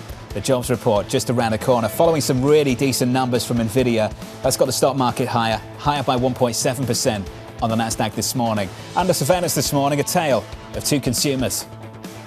The consumer has been struggling for a while, especially on the lower end. I mean, you've seen some of that delinquencies on the lower end in auto loans, delinquencies on the lower end in credit cards, but not on the upper end. That upper end spend has really been able to carry things. Not so much for the retail sector, because as a whole, they need more than just the upper end, except the very high luxury stuff. So here's the latest this morning. Walmart reporting third quarter earnings that beat estimates as it continues to capture more higher-end consumers. David Bellinger of Mizuho has an outperform on the stock, a 115 price target. And David joins us now for more. David, good morning. Good morning. What was your first reaction to what we heard this morning? Look, this was a really solid quarter. So you had same-store sales growth in the U.S. up 4.5%. some of the buy-side numbers were maybe closer to 5, so it didn't hit the highest of expectations, but they did raise the guidance. You had this nice e-commerce growth acceleration as well. The U.S. e-commerce growth for Walmart's been growing around 20%. This quarter was 28, so a nice step up. And within that, the really good number was paid delivery was up 70%, 7-0. Thought that was a typo when I first saw it, but it's a big number, really good, and it shows you that the mid-upper income consumer is spending a lot at Walmart. Whose lunch are they eating right now? Look, it's widespread, really. So Target's got a lot of issues. I think they're really, Walmart's really narrowing the gap versus Amazon here, right? They've got a great fresh business, great grocery business. Well, Amazon's trying to come back and fight back a little on grocery, but Walmart's clearly the leading player in that space, and I think that's where they get this frequency of purchasing, and then it leads to other discretionary type items. I'm glad that you mentioned Amazon. It does seem like Walmart wants to really emphasize that its main competitor is Amazon, not Target, by listing on the NASDAQ rather than the New York Stock Exchange. Do you think that that's a feasible comparison, that truly is what's going on, that Walmart's biggest competitor right now is Amazon, and Walmart is essentially as much a tech company as it is a retailer? I'd absolutely agree. Amazon's their biggest competitor.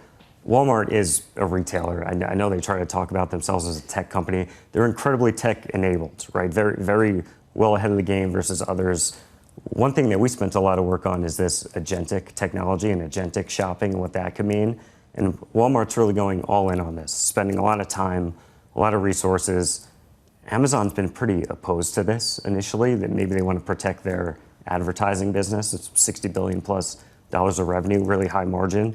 So I think Walmart sees that as their true potential to step in and narrow that divide and basically get a lot of people shopping through this agentic technology. For people who are not familiar with agentic sales strategies, what does that actually look like on the ground? What will experience of shopping online at Walmart be that it won't be at, say, Amazon that you think will or won't work? Yeah, so we don't have a perfect example of this yet. It's all building. There's been some sampling of this, but it's not mainstream yet. But you'd basically have, ChatGPT might become your mainstream browser now instead of Google.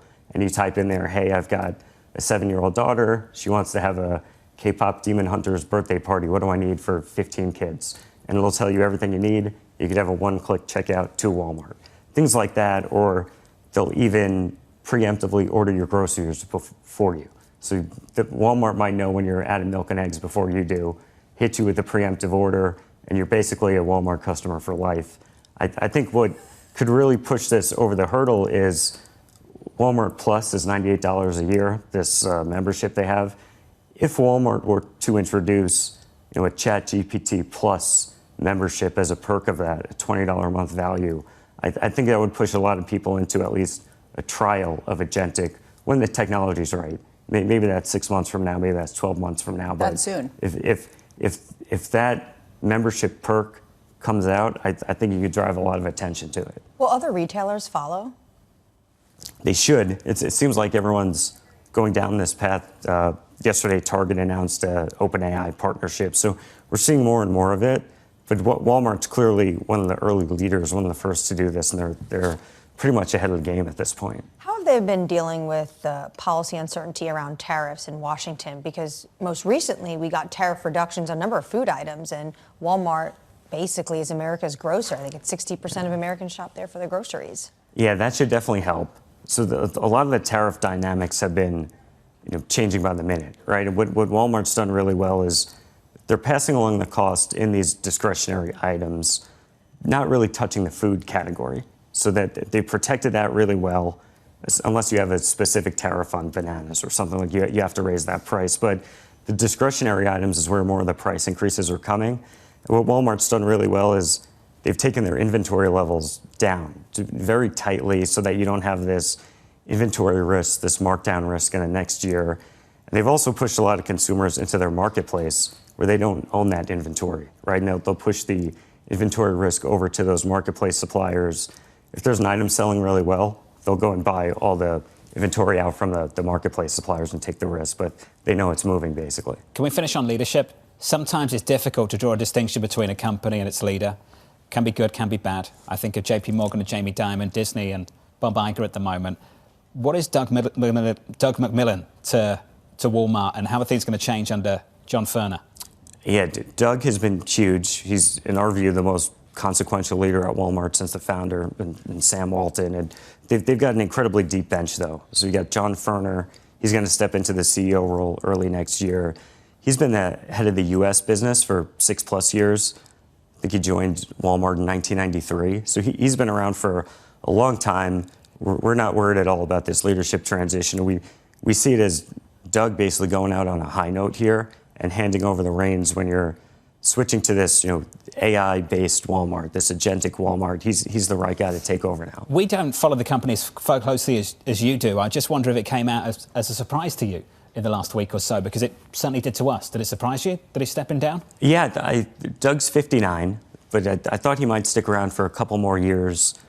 Maybe he's gearing up for a presidential run or something, right? There's not a lot of bigger jobs than the Walmart CEO. You think he might have an interest in politics? It's possible. I mean, he speaks really well at these events. He knows how to talk to a room, and yeah, he's been great for Walmart. David, it's good to see you. You too, thank you. David Bellinger there of Mizuho on Walmart. A lot to discuss with this company right now. The future of spending and shopping, Bramo, you ready for that? ChatGPT, preemptive buy-in? I mean, if someone could fill my fridge, buy gifts for my kids, do all that for me, I mean, I don't know. Let's see how good of a job that they do. One thing, as you were talking, I was looking at the number of employees at Walmart, because that's going to be ultimately a real question. And if Doug McMillon does run for office, that will be a key question that he has to ask. And what we have seen is a complete stability in the number of employees. Actually, it has trended down to 2.1 million from 2.3 million back in 2016. So it raises this question: how much is this replacing some of the operations that people used to fill? He's staying on as an advisor through January of 2027. So that means he would have time to then run for the election in 2028. I like how you're there already. Yeah. You're already I thinking sent some emails already. Your point on aligning with the tech story a little bit more, and I think where they've struggled to really draw a comparison is to say, look, we're taking on Amazon. This isn't about us and Target anymore. And I think the market's probably got to that point now. It's taken a while, though, because we often talk about the comparison between a Walmart and a Target. Target, unfortunately, for Target, it's kind of not the story at all.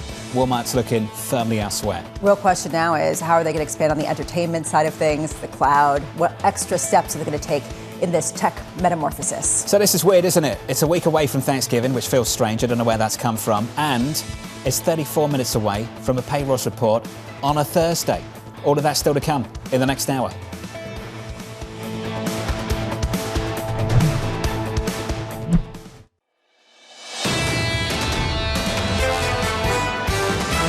The question now is, are we facing a bubble? You cannot get away from the comparisons to the late 1990s. The market's done a little bit of work here to take some of the froth out. These companies have a ton of free cash flow and very low leverage. I don't have a huge concern as to big tech running out of cash anytime soon. This is Bloomberg Surveillance with Jonathan Ferro, Lisa Abramowicz, and Annmarie Hordern.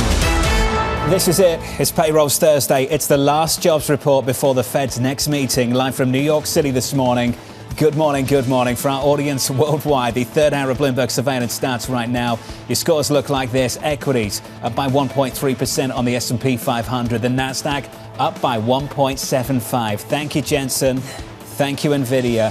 That stock this morning higher by 4.83% in the pre-market. The next leg of this story this morning, the jobs report, 29 minutes away. The SMNR survey, around 50K. The high, north of 100,000. The low, -20. The range is pretty wide going into this one, and this one takes on additional importance going into next month's meeting. Yeah, it's late. It's backward looking. It's going to be noisy because it's going to be potentially backfilled by some of the softness that we saw in the prior months.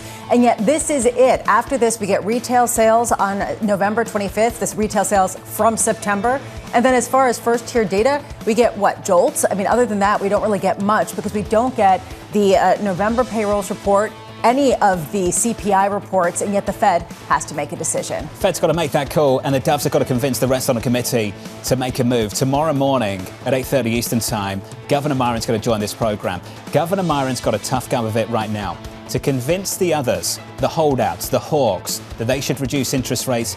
You need some data on your side, and we're not going to get it What's the refresh for that argument? Honestly, this is a very difficult one, and I'm very curious to hear how Stephen Myron plays this. He's going to talk about forward-looking. You can't just necessarily skate to where the puck is. You have to look at where the puck is going, whatever kind of hockey analogy you want to talk about. Nonetheless, given the meeting minutes that we got yesterday, how much pushback is he going to get that the economy is fine and they don't have justification, especially given the expectation for some sort of reacceleration in the first quarter of next year? I think Governor Myron needs to make the point that they cannot make a decision in December based off, you've outlined it, stale data from September, which is why actually it would make more sense if they could actually change the calendar, get the data first, and then make a more intellectual, better decision with more insight on what is actually going on in the economy. But it's not just Stephen Myron that has a problem right now. The president yesterday was joking, but there was some truth to that. He wants the Treasury Secretary to fix it. He wants the Treasury Secretary at some point potentially put some pressure on the Fed to make sure that they are continuing in this rate-cutting cycle. Just think about the calendar. Let's take a beat, go through this. So we get the payrolls report at 8:30 Eastern Time. December 10th, the Federal Reserve meets. The 16th, you get an update on all the data. Let's just assume, I don't know what's going to happen with this jobs report, but let's assume it's at 50K. Everyone sits around a table and goes, don't know what we're going to do, need more data, let's not cut interest rates. Then on the 16th, things are absolutely dire, they're terrible. And the president comes out and says, new Fed chair.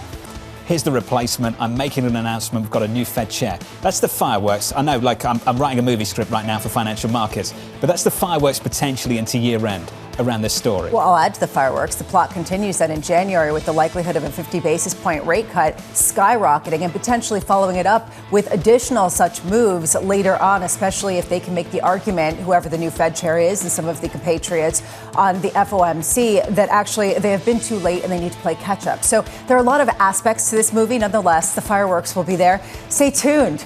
Coming right up. Things were quiet. Things were super quiet. Enter Annmarie into the Oval Office, asking questions about the Federal Reserve, and it's back on a table again. So the president turns around and says, I'm going to make a politically correct nomination. Important to note, nomination, because it's the Senate that's going to do the confirmation later on this year, and I think, or early next year. And I think that's going to be really important for this appointment. If you think about the pushback that we're starting to see from Republicans on Capitol Hill around certain issues, there's potential for pushback on this issue as well. So if you want to play it down the line, who out of those five is politically correct? Governor Waller, the most traditional candidate he can take, and someone that already has been really shaping the Federal Reserve's view on what happened with the labor market. We've said it how many times. It felt like Jay Powell, that speech he gave in Jackson Hole, was written by Christopher Waller, and then they agreed with him and they cut interest rates. If they were going to pick a traditional individual that has credibility, even amongst Democratic circles, it would be Governor Waller. Yeah, right now I'm looking right now into how much does the market understand the potential risks if it's somebody who is perceived as connected to President Trump. Look, when it comes to Kevin Hassett, and I think that we really have to understand that Kevin Hassett seems like the front runner here. Question is, how does he distance himself enough from President Trump to get confirmed at a time when he is perceived as someone who is going to be overly dovish, needs to play into President Trump's hand, but also potentially needs to be credible with the other members and potentially the Senate and the Banking Committee. We've got to talk about some single stocks as well in a moment. We'll talk about NVIDIA. Right now, I want to talk about Walmart just briefly. In the pre-market, positive by about 0.25%. They came out, decent numbers, decent guidance, decent outlook. Walmart right now, though, is having its own success, and I think it's important to point that out. That yes, Walmart is doing well. The stock is higher by 0.5% of the pre-market, but that doesn't necessarily tell you that the consumer, the American consumer or the American economy is doing well. This is not just a story about consumption. It's a story of execution and taking on your competitors. And so Walmart, just taking a step back, has shifted its business model significantly over the past couple of years. They have moved from a retailer that catered to the lower end of the consumer base to one that caters increasingly to high-end and middle-income consumers.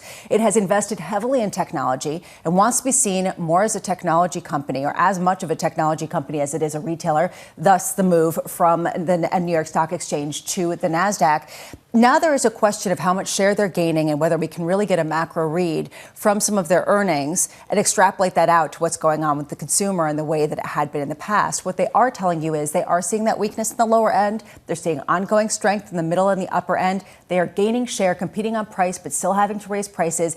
And this dovetails with NVIDIA. This is the adopters. This is really the key question. How many companies can do this, have the scale to do this, and how many will win because of the adoption going forward, not just the semiconductor prowess? Walmart up this morning by 0.4%, Nvidia higher as well. Coming up this hour, we'll catch up with Ed Ludlow with stocks rallying as Nvidia's earnings ease AI concerns. Elsewhere, Kelsey Berro of JPMorgan Asset Management joins us as we break down the latest jobs data. That data 23 minutes away. And Saira Malik of Nuveen as December rate cut bets continue to crumble. Let's turn to Nvidia. Exponential growth on the horizon.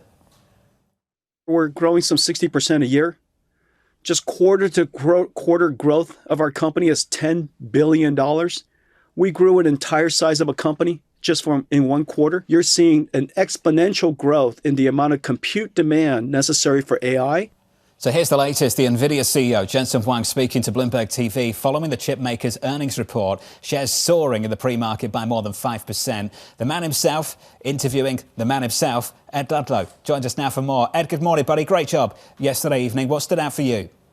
Yeah, it's the trifecta, right? The demand is intact. And if you look at the performance of not just Nvidia's shares this morning, but the shares of every other name that's associated with the data center build out, they're all higher because they believe what Jensen said. Supply is intact. We have plenty of Blackwells to sell. And we're in this ironic position where we went into this earnings print with very high anxiety about how high the bar was to clear. Now, if you read the sell side notes, people think that actually this figure they've given of $500 billion by the end of next calendar year is a little bit conservative. And the final part is that he was infighting talk about the competition. They just don't see the competition being there. And, the anecdotes that Jensen gave in the interview is that if companies look at, say, custom ASICs chips or they look at Google's TPUs, they come crawling back to Nvidia and say, actually, we've looked at it. It doesn't work for us. We'll stick with you. Ed, we've made the point a few times over the past few weeks that the story around the company is solid. The story around the stock is different. Ed, did he talk about that distinction at all, how the market is starting to treat the broader story around AI and the ecosystem?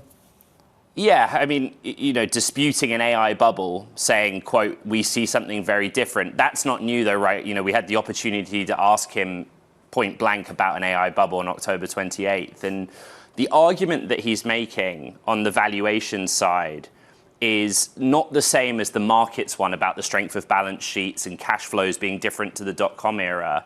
It's that there is software being created by all kinds of companies. I heard what Lisa said about Walmart, right? Walmart has the strength to invest in AI. But what's coming out the other side, in Jensen's mind, is something tangible that's actually useful and worth paying for, be that at the consumer level or the enterprise level. And Jensen's sticking to his guns on that.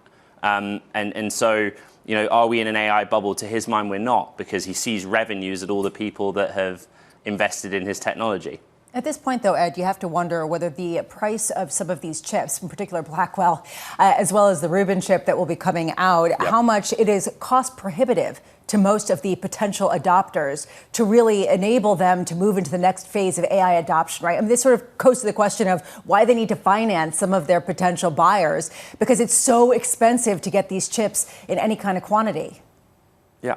I mean, to be fair, there are lots of questions that Jensen just didn't answer.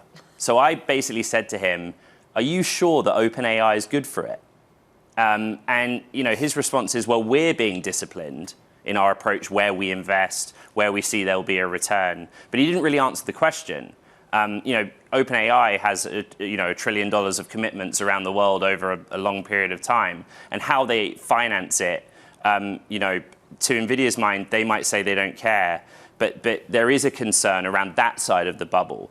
Leverage, free cash flow positions of some companies. Oracle is now in a negative free cash flow position for the first time since the early 90s. So there are little cracks appearing. The problem is that Jensen just exudes confidence and doesn't really answer the question. Well, there is this potential holy grail for them, which is being able to sell some of the Blackwell chips and the Rubin chips over to China. And there seemed to be some optimism on that front based on President Trump's commentary.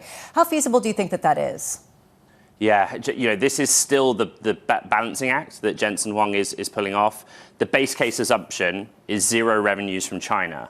But in the course of the conversation, they want to be there. They'll continue working with the administration, continue working with the Chinese government as well.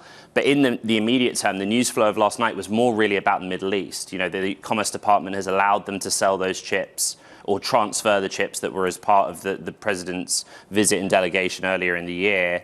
But with the condition that NVIDIA guarantees there's no diversion into China. So the national security tension against wanting to be in that end market is still there. Ed, thank you for the update. And once again, nice work yesterday. Thank you. Ed Ludlow with the latest. Look out for more from Ed on Bloomberg Technology alongside Caroline Hyde in about 3 hours' time. That stock is higher in the pre-market by more than 5%. As we count you down to the payrolls report, let's get you an update on news worldwide with your Bloomberg brief. Here's Yahira. Hey, Yahira. Hi, John. Harvard is launching a new investigation into its ties to Jeffrey Epstein after lawmakers released email exchanges with former university president Larry Summers. Harvard's Crimson student newspaper reporting as well that Summers is leaving his teaching role immediately amid the probe.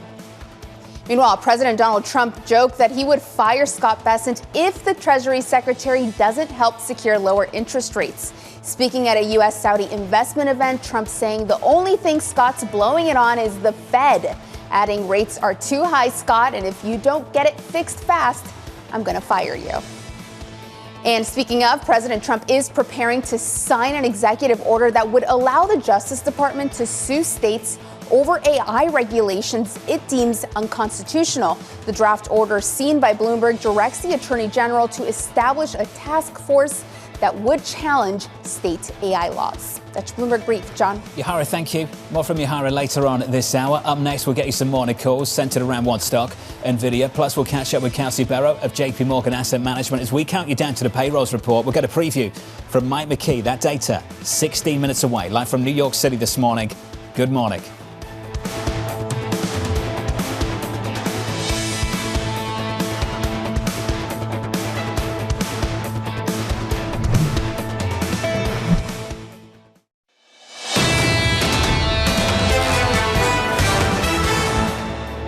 There are going to be many different ways that NVIDIA is going to continue to see higher revenue and broadening out of their ecosystem. And I think it's also important to note that these hyperscalers will probably get much bigger in nature here over the next 5 to 6 years. We've seen the great momentum out of Q3 earnings season from these hyperscalers. So we do think those companies will continue to pave the way.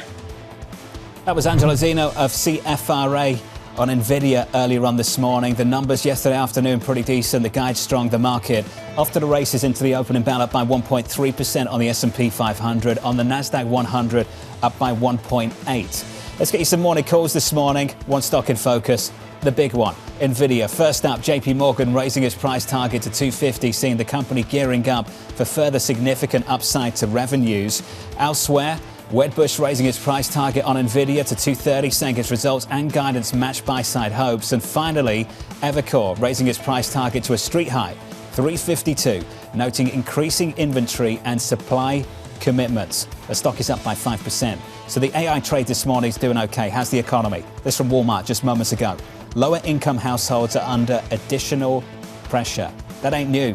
That right there's the problem. Yeah, and they talk about even though there's resilience in the rest of the income levels, that really has been the place that you have seen some slight moderation. That in the words of the CFO, John Rainey.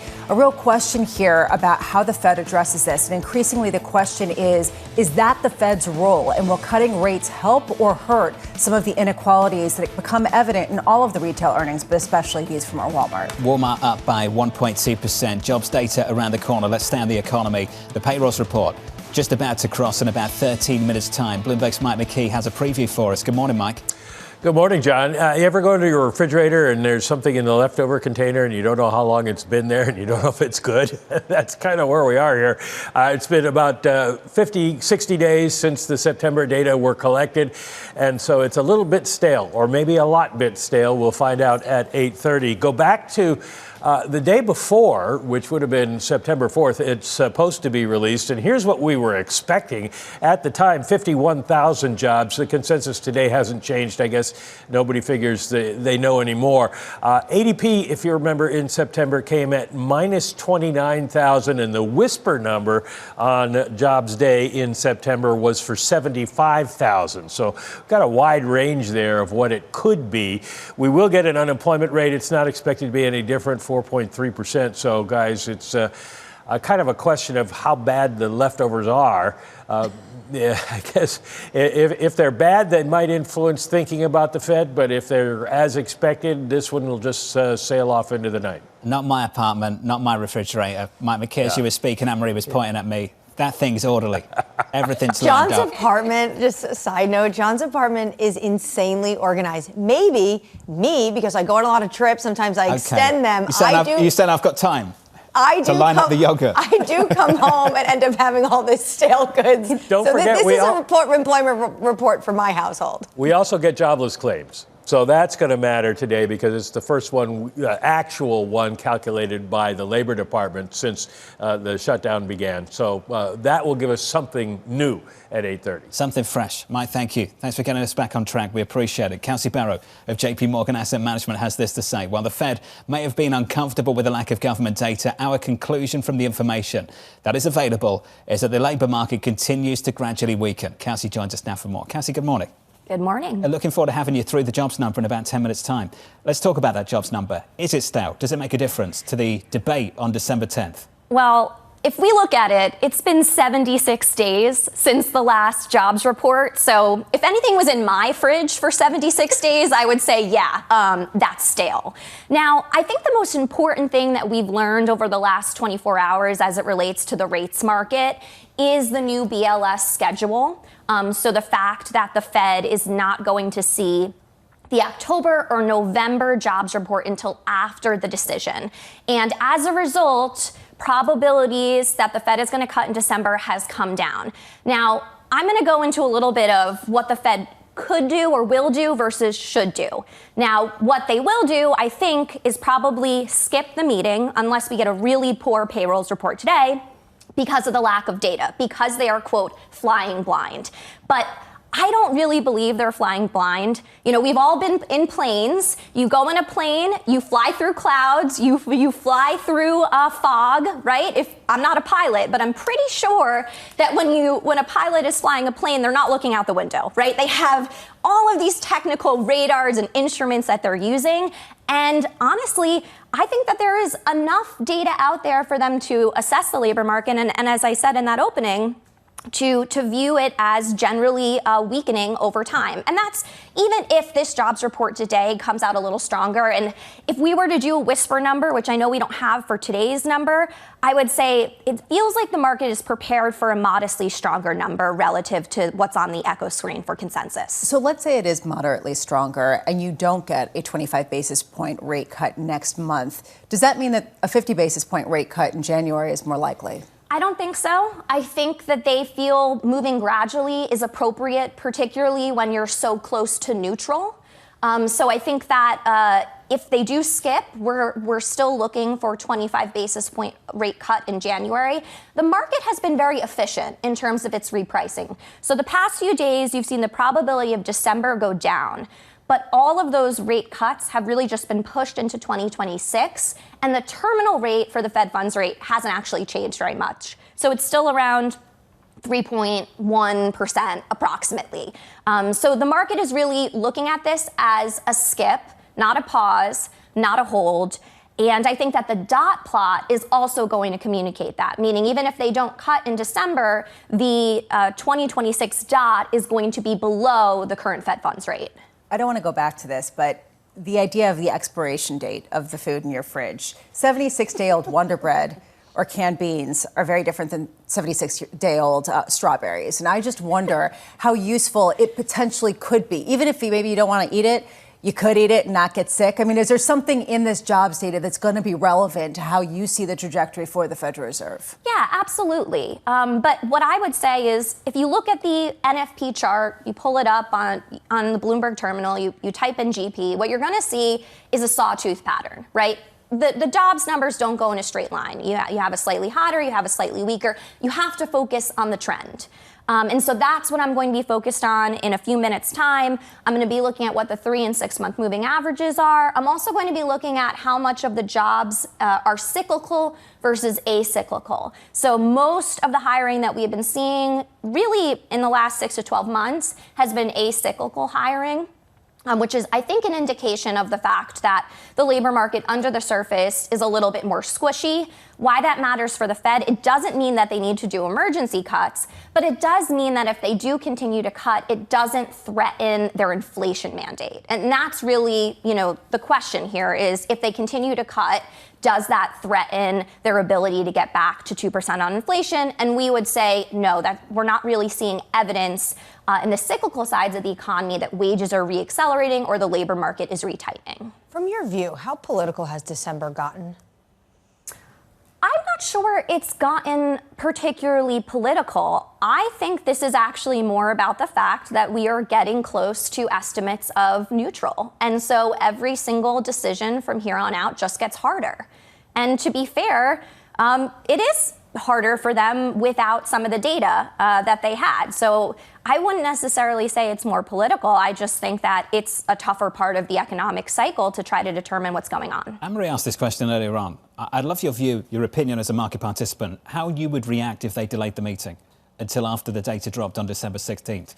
Not saying they're going to do that. Just as a market participant, how would you respond to that? Is that a good thing? I would be very surprised. I think the market would be very surprised. I mean, that's surprised in a negative way, though. I mean, I'm thinking through this as you're laying it out for me. Sure, no worries. And I guess the market would probably view that as the risk that the data that they're going to receive is weaker. And so, the Fed wants to pause so that they don't miss an opportunity to cut and then have to wait all the way till January. But it seems like a pretty high hurdle. I mean, they put out those dates for the schedule years in advance. It's good to gauge some of this, though. That's how a market participant would think about it if they delayed the meeting. Yeah, I thought that was savvy. In other words, it raises the chance of them cutting actually above where they are now. That would be how it's perceived in markets. Kelsey Berro of JPMorgan is going to be sticking with us into the jobs number. That jobs number drops in about 4 minutes' time. Up next, Nela Richardson of ADP will be here to react. Mike McKee is here to break it down. The jobs number up next.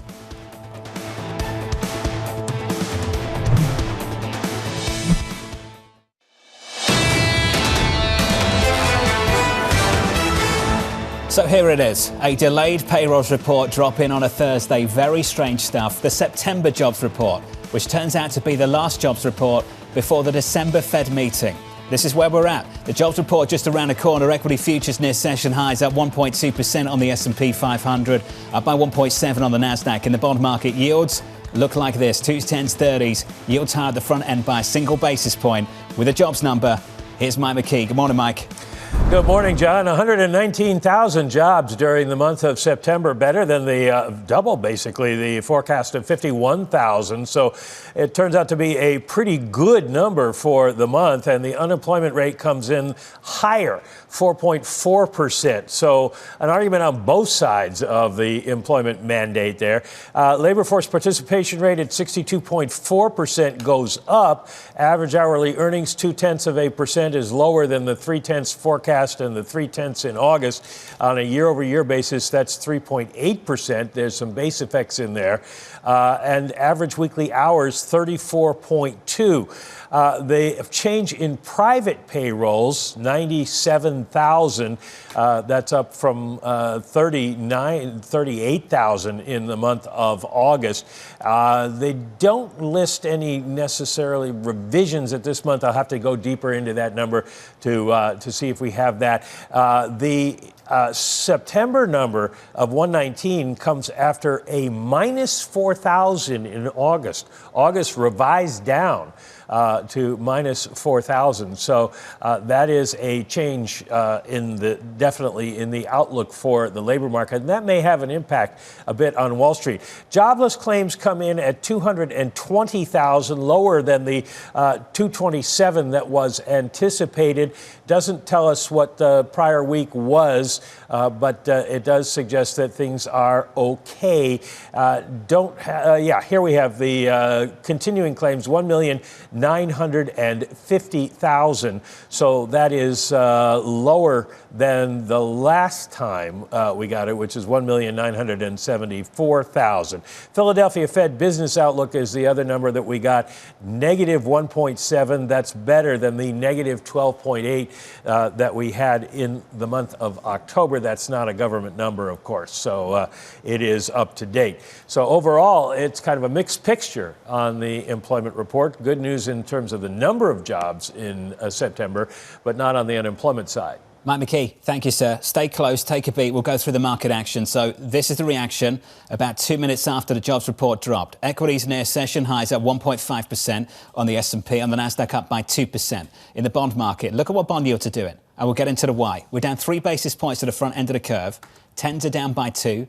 30s are also down by 2. So allow me to give you a preview of the Fed meeting on December 10th. It goes something like this. President Smith walks in, bolts up the door, says no chance. Look at payrolls, 119, massive upside surprise. Governor Myron opens the door again and says, wait a minute. Look at revisions. Look at unemployment. Look at continuing claims and the upside surprise we've got there. And that's the debate and how things are set up between the hawks and the doves on the FOMC next month. Yeah, your new career is going to be as a scriptwriter of the FOMC and what actually happens there. I'm looking right now at continuing claims. They came in at 1.97 million. This is the highest level going back to November of 2021 and comes in tandem with the unemployment rate rising. So Andrew Hollenhorst nailed it when he was talking about how it's going to be north of 100,000, but it is not going to be a good payrolls number. And a lot of people at the Fed will point to the unemployment rate and to ongoing continuing claims that keep creeping higher and say, look, this is a soft market and the demand is just not keeping pace with the supply of jobs, even if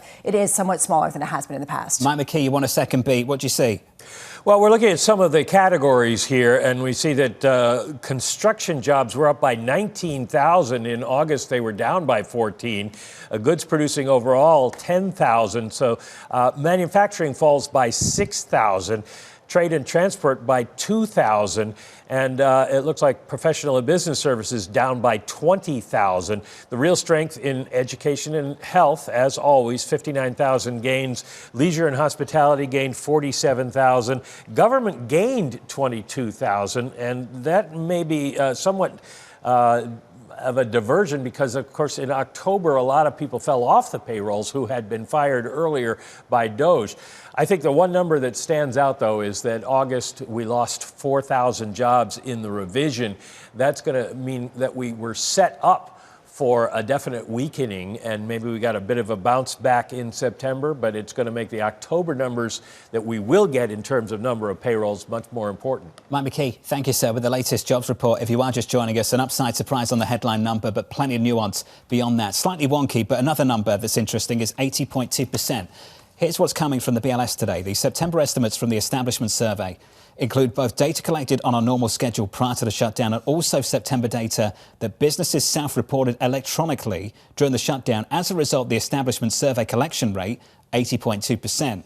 For this initial release of September 25 data is higher than usual, so a higher quality report, if we can call it that. Yeah, so what does this leave us? Does this leave us with a good report or a bad report? And you talk about how it's going to be a Rorschach test. That said, the fact that this is backward-looking, it's 76-day-old data, at the same time that you're seeing the ongoing continuing claims tick even higher, does seem to indicate there could be some kind of shift on the FOMC that leans toward where the market would like it to be. Nela Richardson of ADP joins us now for more. Nela, welcome to the program. Some timely data, some not so timely data. How are things set up in the labour market from your vantage point? So the rule in my house is 3 days and it's out. That's why we have a weekly index now. But I'm going to say that good news, bad news, it's always good news to see job gains. So I am cheering the September number. I'm cheering the fact that it seems a bit stronger in terms of the response rate. But I have to go back to August because that's where the ADP numbers and the BLS numbers are almost in sync. We saw 4,000 drop in August at ADP. And that's very similar to what the BLS saw as well. So going into September, there's strength there, but we note that in October, that strength may have been mollified. September is an easy month for seasonal adjustment. There's not as much hiring, but when you go into that October, November, December period of seasonal workers, it's going to be a little bit more challenging to offset the seasonal factors.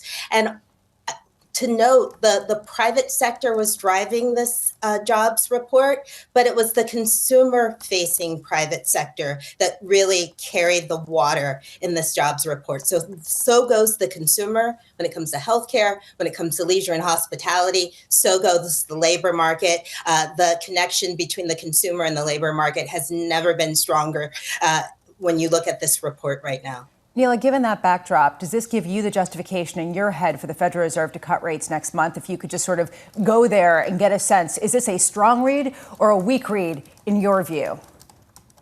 The whole context of the Fed view of the labor market is that labor demand and labor supply are falling in lockstep. I think this report challenges that notion because what you see is that the unemployment rate ticked up, and on the worker side, you also saw a bit of a rise in the labor force participation rate. To me, that suggests that more people came into this market looking for work and didn't find it. And that's especially supported if you look at the continuing claims number that is continuing to edge up, telling us it's taking longer to get a job. This is a highly concentrated labor market. Only a few sectors are strongly producing jobs. It makes it challenging for workers with a general skill set to find employment. And I think that's what's going to challenge the Fed in December. It's not just a strong jobs market they have to look at the demand side. It's how the supply side is faring in a very concentrated labor market. Does a Fed rate cut change this picture? I guess that is the key question that everyone keeps sort of coming back to.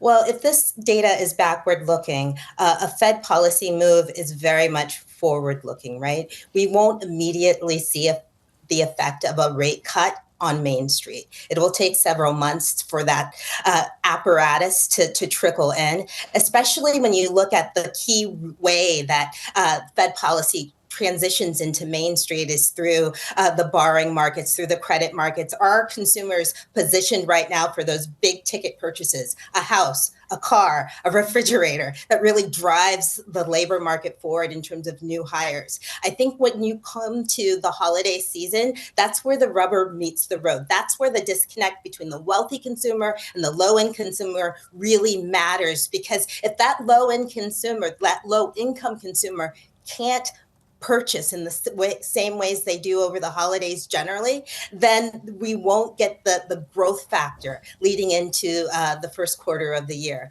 So a lot is going to be borne on the shoulders of that low-income consumer over the next 3 months, both when it comes to seasonal hiring and when it comes to seasonal spending. Nela, good to hear from you. As always, Nela Richardson there of ADP on the labour market. If you are just tuning in, the number dropped just moments ago. Payrolls came in at 119. That's an upside surprise. The estimate was 51K. That's a big upside surprise. But a lot of nuance elsewhere. A few other data points to point out. Negative revisions, unemployment climbing to 4.4%. From 4.3, the estimate was for that to stay at 4.3%. And some more timely data if you're looking at continuing claims. Continuing claims, the wrong kind of upside surprise. So if you're out of work in America at the moment, it's getting harder and harder to get back into the labour force. And that's what you see from that number almost repeatedly over the last several months. To get the market reaction, equity futures still near session highs on the S&P 500.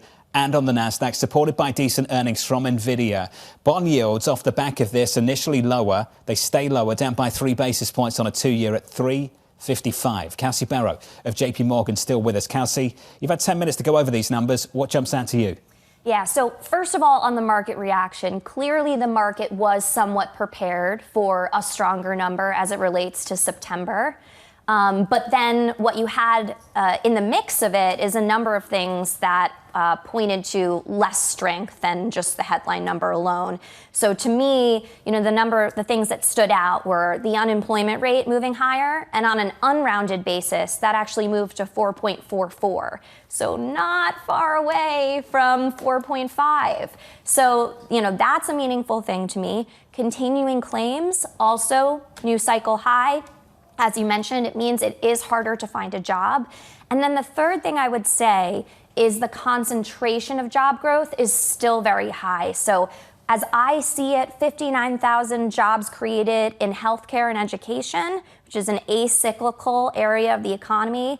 And that's more than half of the job gains, where you have the cyclical areas like manufacturing, professional business services, negative. Are you saying there's a chance we might get a rate cut next month? Yeah, this really is an interesting development. I mean, our base case has been that you will see a December rate cut. We tempered our expectations because of the announcement from the BLS. But, our general view is that the Fed is going to maintain an easing bias, and that's ultimately what's important. What's most important for the Fed is that the labor market is cooling, and as a result, it means they're able to cut rates without threatening their inflation objective. We see wages continue to moderate. We see inflation outside of tariffs as fairly benign. The bond market tends to agree with us as it relates to, you look at the inflation market itself, fairly benign pricing there. And so I think this is an interesting report that leaves December potentially still on the table, although it's going to remain a pretty close call. If they decide not to cut in December, do you get more conviction to go into long duration bonds? The idea that this will cause the cracks to widen that we're seeing in the labor market. So I think what we've experienced over the last few weeks are great examples of fixed income behaving the way that you would expect in periods when the market is trading risk off. Serving as the ballast, serving as the diversifier within your portfolio. And that obviously comes down to having duration in your portfolio. So that is something that we have liked. We have a range for the 10-year of 3.75 to 4.25. When we're at the top of that range, you have the opportunity to increase that position. When we move down to the bottom of that range, we need to be thinking about two things. Are we still in a soft landing, or is the economy changing? If we're still in a soft landing, there's a limit to how much lower yields can go. If we are concerned about a harder landing, then there's even more space for rates to rally from here. Kelsey, you brought up a great point. We're a hair away from that line in the sand, really, that Jay Powell's outlined. 4.5% unemployment rate. We were almost just there. Isn't that going to give the impetus on the Fed that they should be concerned with the labor market? Quite possibly. But I do think that there are still two core groups that are going to not necessarily change their view as a result of this jobs report. I just don't think it's enough. So that the people who wanted to stay on hold probably aren't going to look at this immediately and say, I need to change my view. But they may be more likely to be less vocal in terms of their dissent. So it's kind of maybe a nuance there of they're less intensely against it because they are seeing that there are things happening on the other side. But for those who are more concerned about inflation, that picture hasn't changed. We didn't get any new data on inflation yet, maybe a little bit on the wage side, but that's limited. And they can still say 4.5%. That was what was in our forecast, so not surprising us to the upside, and still a relatively low unemployment rate versus history. Kelsey, good to see you. Thanks for doing this. Absolutely. Thanks for your time. Kelsey Berro there of JPMorgan Asset Management. She says there's a chance you might get a rate cut next month. Let's get you an update on stories worldwide with your Bloomberg Brief. Here's Yahira. Hey, Yahira. Hi, John. Recapping the jobs data we got moments ago, the U.S. adding 119,000 jobs in September, over double the average estimate in our survey. The unemployment rate ticking up to 4.4% and average hourly earnings rising 0.2% from the month prior. Weekly jobless claims for the last week came in at 220,000. That was below estimates. Meanwhile, Republican lawmakers are resisting President Trump's proposal to send $2,000 checks to working class households next year.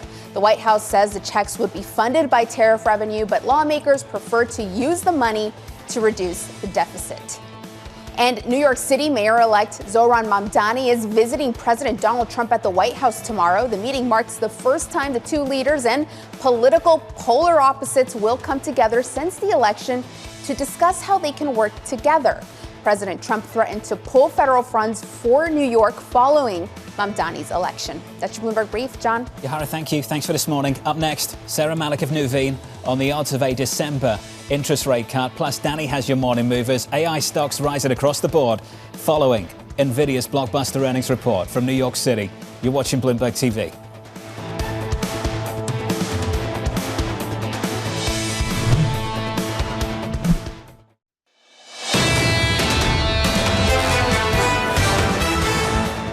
Clearly, the market was somewhat prepared for a stronger number as it relates to September. But then what you had in the mix of it is a number of things that pointed to less strength than just the headline number alone. So to me, the things that stood out were the unemployment rate moving higher, and on an unrounded basis, that actually moved to 4.44. So not far away from 4.5. Something for everyone in this morning's jobs report going into the next Fed decision. About a month away. Kelsey, Berro of JPMorgan Asset Management there. Off the back of that jobs number, we're higher by 1.6% on the S&P. The Nasdaq up by 2 percentage points with your movers into the opening bell. Here's Danny Berger with more. Hey, Danny. So we got through the risk events of the past 12 hours. The jobs report, one of them, Nvidia after the bell yesterday. You've seen the reaction all morning. It's a rise in the pre-market for 5% after they beat a strong guidance when it came to their sales. So Nvidia shares trying to push back against this notion that there is bubbles. That's certainly what Jensen Huang was talking about yesterday with Ed Ludlow. Elsewhere, all the AI-related stocks doing really well today, including the likes of CoreWeave. Those shares up 10% after losing nearly 50% over the past month. AMD, one of Nvidia's competitors, those shares up 3.7% in the pre-market. Finally, we also heard from Walmart this morning. For them, the shares have been going back and forth, but now decisively higher, up by about 3.8%, 3.6% at the moment. It was a beat on their revenue. They increased their sales guidance for the second time this year. Also in their announcement, they announced that they would be moving their listing to the NASDAQ from the New York Stock Exchange, saying that they want to emphasize their technology focus. John. Danny, thank you. Looking forward to the show alongside Matt Miller in about 10 minutes' time. Looking ahead to the Federal Reserve meeting, Sarah Malik, the CIO of Nuveen, writing December rate cut is a toss-up. But 3 rate cuts are expected over the next 12 months as the Fed leans incrementally dovish in the second half of 26. Sarah joins us now for more. Sarah, welcome. We've got to reflect on the data out just moments ago. Something for absolutely everyone. Does it change the debate for December 10th on the FOMC? But we got 2 new data points today to help us determine whether we're going to get that rate cut in December. This is, first of all, economic data trickling in with this employment data, and also technology and consumer earnings. So first of all, on the payrolls number, for September, the number is stale. There's something for everybody in it. While we beat on payrolls, we have downward revisions and increasing unemployment rate. So I think that's mixed in general. We saw the odds of a rate cut move up from 30% to 40% on this number for December. Second, the good news is earnings, which has been the good news for the past few weeks. Nvidia earnings strong, Walmart showing the consumer is still shopping. That's good for earnings and good for large cap tech. The bubble that people were talking about in the markets was mostly in unprofitable tech and speculative tech. But I think from here, given Nvidia soothing the markets, tech will lead. We will get 3 rate cuts over the next 12 months, but December still a toss-up. We may approach close to 50% chances of a rate cut, but most of the Fed has been leaning hawkish recently. We heard that in the Fed minutes yesterday. Sarah, you said that tech will lead, and this is an important point. Will tech lead because the Fed has been more reluctant to cut rates aggressively, or will it lead despite the fact that the Fed is more reluctant to cut rates? Tech leads for 2 reasons. The first one is a moderately weakening economy. We are seeing that in the payroll data. And second is a slower pace of rate cuts.